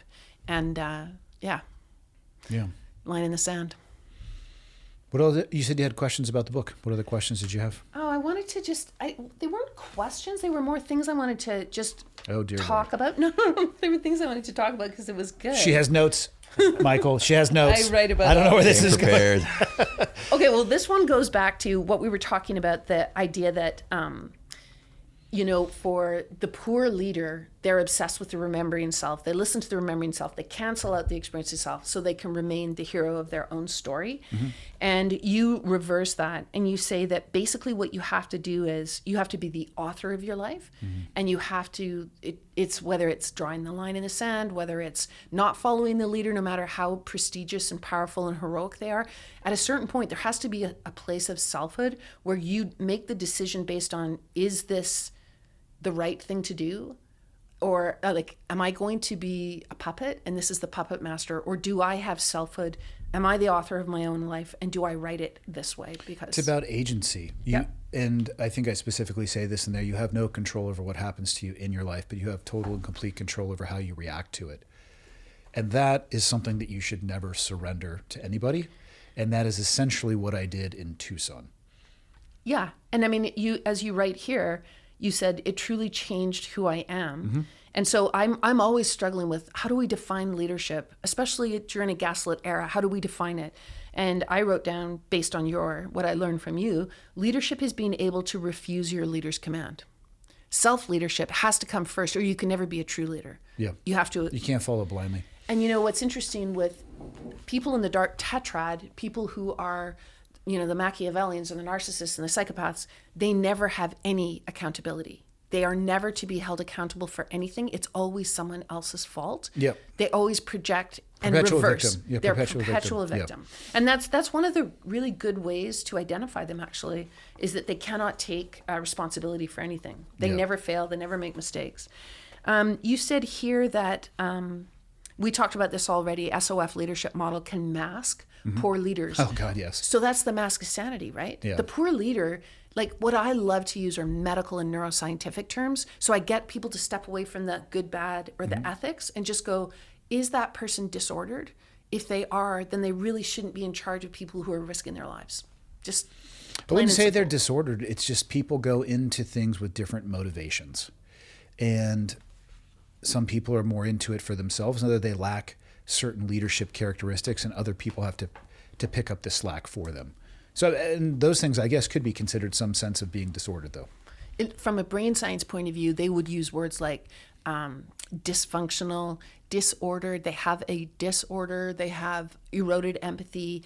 And then they would talk about like actual brain architecture. They've got a shriveled hippocampus. We from just call them experience. shitbags. You could call them shitbags, Yeah. but the neuroscience does give you pretty good vocabulary for it. And then this was the final thing I loved was the idea that someone else can hijack your brain. Hijack your mind, I think is how you put it. And I think hijack is a really good way to describe what happens to you when you're being gaslit. Someone else has gone into your neural circuitry and they've got it. Yeah. And they are making you do things and say things and feel things that are incredibly detrimental to you and to others around you. And that kind of mind control is exactly what gaslighting is. They try to take you over. And then your whole thing is, and you can resist. Yeah. I mean, selfhood is about resisting, and a lot of people aren't taught to do that. We don't teach them how to resist. Did you enjoy the book? I loved it. Sweet. I really loved it. And I learned a lot. It's like, as you can see, it's absolutely full of notes. And I only write notes in things that are valuable to me. So, and it's just full of notes. I mean, Sweet. I could have talked about a lot of it, but We're here to talk about your book. You just happen to have it on the table. I know. No, I brought, and I wanted you to sign it too. Of course. Yeah. Where can people find your book? We've been at it for almost 3 hours, too. Oh my gracious. The Gaslit Brain, you can buy it on Amazon, which I know is the evil empire for many people. Is it, though? Because it also is. empowers a lot of authors as well. It does. And that's why I'm going to say It's you a can necessary buy evil. It's a necessary evil. You can buy my book anywhere. But if you buy it on Amazon and you write a review, and if you write a review for Andy's book, it shifts the algorithm. It's the most important thing for us authors, is it just needs to be a sentence. I found this book really boring. Fair enough. I had one guy who wrote... Well, if you found that, the book is called Extreme Ownership. Yeah, exactly. So exactly. it's like 3-star and below. It's Extreme Ownership by Leif Babin and Jocko Willink. If you got something good to say, it's Drownproof by Andy. Yep, exactly. This one guy wrote that he said the gaslit brain. So first he goes through all the things he learned from it. And I was like, damn, this is perfect. He took everything out of it that really was important. Wow, that's great. And then his final paragraph is kind of along the lines of, this woman is a terrible writer. He's like, I don't mean to be mean, but her sentences are bad, and she does all this repetition, and she makes it emotional. And I'm sorry to say that about the book. And I was like, oh, because it's written that way on purpose. It's a neuroscience experiment. Yeah. Because the brain learns by repetition at timed intervals. You said it yourself today. If you don't get the repetition, and if you don't get the emotion, and it isn't told to you in a narrative form, that's why this works. you don't retain the lessons. I could read these 8 lessons on how to drownproof and walk away and not retain them. But because you told it to me in a story and it was very emotional, I don't forget any of that. And then you also reinforce. So the repetition in this is meant for you never to forget these lessons. Because if you are face to face with a gaslighter, it's dangerous. Have you ever gone on to Goodreads? Yeah. That is a cesspool of angry book reviewers. Is it? Oh God. I'm not a great technology person, so I go in there and I get lost. Michael? Yes. Go to Goodreads. Yeah, I'm doing it right now. Goodreads.com. Pull up Drownproof. Oh no, did they say something awful about it? Oh, I love it. There's one 1-star review, and I'm going to read a portion of this because I love it. I don't know what type of person takes the time to write something like this. It is amazing. I know. Oh my God. I know. I almost Are read you the going whole to read book. it to us? Michael, Yeah, is hold Michael on. going to read it to No. us? Oh, Okay. you're going to read it. Okay. Stumpf is a man who wants to have it both ways. He disparages and rolls his eyes at Navy SEAL books, and yet has written one himself. He sneers at those who utilize their trident as nothing more than another line on their resume or make it their entire identity. But surely he has to know he got as far as he did in his podcasting career, in parentheses, and got as many sponsors as he did because of that trident. There is a blog post mini chapter included in this book about the difference between SEAL guys who see their service as a tool for their future, something that will open doors that they are likely have no business stepping through, instead of as a tool for others, and team guys. First off, there's no SEALs guys and team guys. It's the difference between SEAls and team guys. Yeah. So team guys are guys who do not care about job titles, gear, weapons, uniforms, or any of the other countless shiny objects that can distract them. Those are exactly the words I used. Have you seen his podcast studio? It is garish, gross interior with unsheathed knives, a bunch of guns, the Black Rifle Coffee logo plastered on wooden paddles, and photos of himself and his callings doing le epic stuff. What is le epic stuff? Together, by his own definition, he is not a team guy. I have no idea who the audience is supposed to be for this book. I don't think Stumpf knew either. He is all over the place. There is no flow or structure to this book. Some people have the ability to take a bunch of disparate pieces and string them together to form a cohesive story. Josh Johnson is a comedy master at this, but this is a skill Stumpf does not possess when he isn't talking about his time in the SEALs or going through his buds as a student. And then as an instructor, he spouts out general advice about controlling one's emotions and getting through the worst of it, breaking whatever it, in parentheses, is down in chunks of time, to your next meal, to the next 10 minutes, to the next step of the process. Well, he learned something. Scroll down, Michael. Look how far this continues. Oh my Lord. Oh my God. Oh my God. Okay. I've read better. Oh, there's a lot. Oh, let me see. All in all, this book is mid. Oh, this might have been my middle son that wrote this. Some of the advice is fine, but Stumpf focuses on the individualistic changes as a person's need to make without ever considering the systematic issues that are in play. He insists over and over, we are ultimately responsible for ourselves.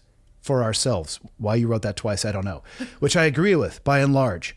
And that we have greater control than we think we do, which I want to push back on. He fails to consider life, in whatever form it may take, will fuck people over.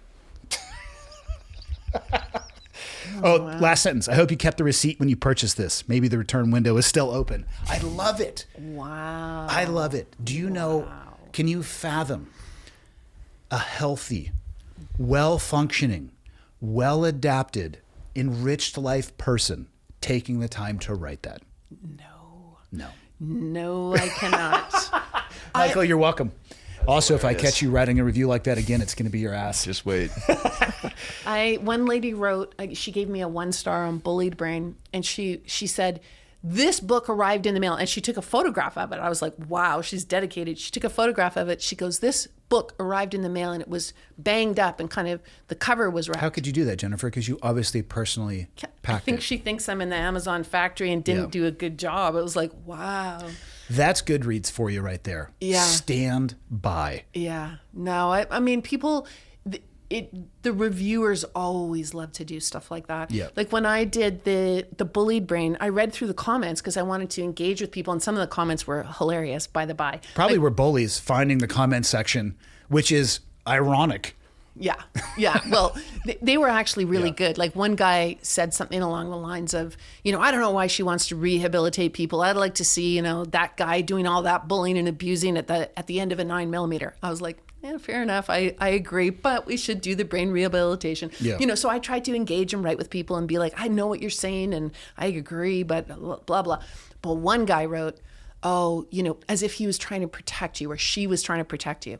And it was like, oh, Andy, you should do better research. You can't have her on. She's a snake oil salesman. I was like, well, I haven't been called that before. That's a new one. I've been called too militaristic, a one-woman wrecking ball, and a pit bull that won't let its jaws go or teeth go of abuse. It's like, yeah, fair enough.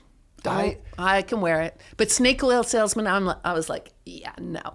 So I found that today and this morning. I don't know what the person that wrote that, if they thought that was going to change or alter who I am as a person, because it doesn't. At the end of the day, I feel bad for whatever is going on in that person's life, because I can tell you right now, I am not the source of the pain that they are feeling. Yeah. If they, at the end of that, if they in any way, shape, or form were able to put down an ounce of that through the lens of just trashing me, I'm okay with that. Because you actually read the book. I bet you they did an AI summary of the book and pulled, which I'm fine with that as well too. I am not everyone's cup of tea. I say some dumb shit. I have beliefs that people may not agree with. Yes, I redesigned the studio and it doesn't suit everybody, but I hate to tell you, this is based off of the John Wick sommelier room, not a Navy SEAL armory. So sorry. It's, I hope that whatever is going on gets better. And if you don't like the book, return it. I don't care. I did the best I could using the writing structure that I know how to use, and I don't expect it to be perfect for everybody. No, and it never is going to be. No. The storyteller, the person that writes the book, the person that does the play or puts on a musical thing or composes or draws something, or, the second you put something creative out there, especially if you put yourself into it, you are free game for all the people that are going to review you based on whatever they have going. I'm here for it. Yeah. What I'd love to see, let's play a game show where I get a couple days to review your life, do a little research. I know. Would you enjoy the same level of scrutiny back at you? Yeah. But here's the reality. I wouldn't actually do that because, like I asked you, I have never seen or met someone who's healthy, who's happy, who's successful, who is thriving, who is well-adjusted, that does stuff like that. Well, the other key question always to ask for these things is, what's the name? Did they put their name there? Yes, they have 25 other reviews. Oh, interesting. Whether it's their real name or not, no idea. Yeah, because I think that's one of the problems with the internet. That's been one of the worst things that's ever happened, is that people can create identities and they have anonymity. It's a disaster. I think that if you want to publicly speak, you need to attach your name. And, in abuse culture, they use that mask all the time. No comment. Oh, I can't comment. I need to protect the confidentiality of that. It's like, no, you don't. You could speak to this. You could explain why you made the decision you did. You're a public regulator. You're the head of an organization. You're a director. Like, speak up. If you can't speak up, then say, I can't speak up because there's no reason I'm for a coward. anonymity. Anonymity is for one reason and one reason only. To hide. Exactly. It's like, so what other, and here's the thing. What else did they review? I put my name on it. Books, I didn't go books? into it. Oh, okay. I honestly, I just read through. I was on a, I looked at some of it. And again, you have this tug of wanting to get emotionally attached to it, but I just put it down at that point. Yeah. Could care less. Oh yeah, no, you open yourself up to attack for sure. One of the things I learned when I wrote The Bullied Brain, so I ended up getting an agent, which was a miracle. He's this fabulous guy in New York. I wrote to him about COVID. I'm like, John, are you okay? And he goes, I'm an old Irish New Yorker. COVID doesn't have a chance. I'm like, oh, I don't think okay. that's scientifically backed, but okay.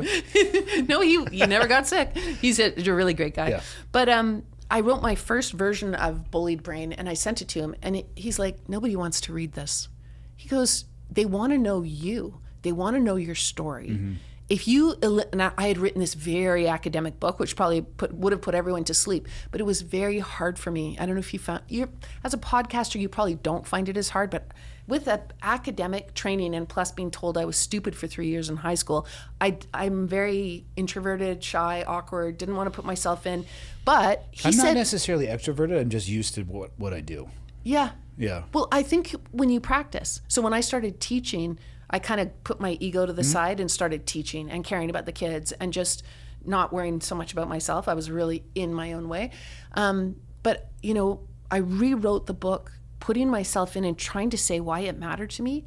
That's what readers want. So they can attack you for your story, but it just is your story. So I try to be honest about my good days and my bad. yeah, it's all you can do. People want to focus more on my deficiencies as a human, of which I don't have enough ink to list. Go for it. Yeah, Nobody's a harder critic on me than I am. I Trust know. me. I was going to say, you're like the most, you have so much humility and so much like, Because I'm a dipshit. yeah, well, no, but you do have a Michael? lot of humility. Michael? Dipshit or I would no? agree with that statement. See, we spent a lot of time together. How knows. amazing was that review, though? That was pretty crazy. I'm just surprised at dude. how much she wrote. Let's Yeah. do this. Let's frame it for the studio. Let's put it on the brick. That's actually such a good idea. Let's put it on the brick. Yeah. Yeah, that's a really good idea. Let's do it. I'm going to empower you to do that. Just let me know the cost. Sounds good. I'm not saying it has to be floor to ceiling, but like let's celebrate. It'll be pretty big. Let's celebrate Yeah. the influence and impact we have on somebody's life. The thing is with that person, what's the same thing as the review of mine. They want it to hurt me as much as they are hurting. They want to but hurt it doesn't. you. Yeah. Sorry, I already know I'm a dipshit. Yeah. It doesn't hurt. I mean, even snake oil salesman and all that, I was like, it's not actually, I'm not trying to trick anyone. I'm not trying to pretend to be something I'm not. So this kind of falls on deaf ears. Like, Jennifer, say what you want to say. You could sit here and say, we need to stop world hunger. There are people out there who are going to say, oh, really? Yeah. You want to make decisions for everyone? Oh, you want to, we should cure cancer. Oh, so you don't care about the over-exploding population? You know what I mean? You can't. It's impossible, so don't try. Yeah, it's true. It's true. Where can people find you?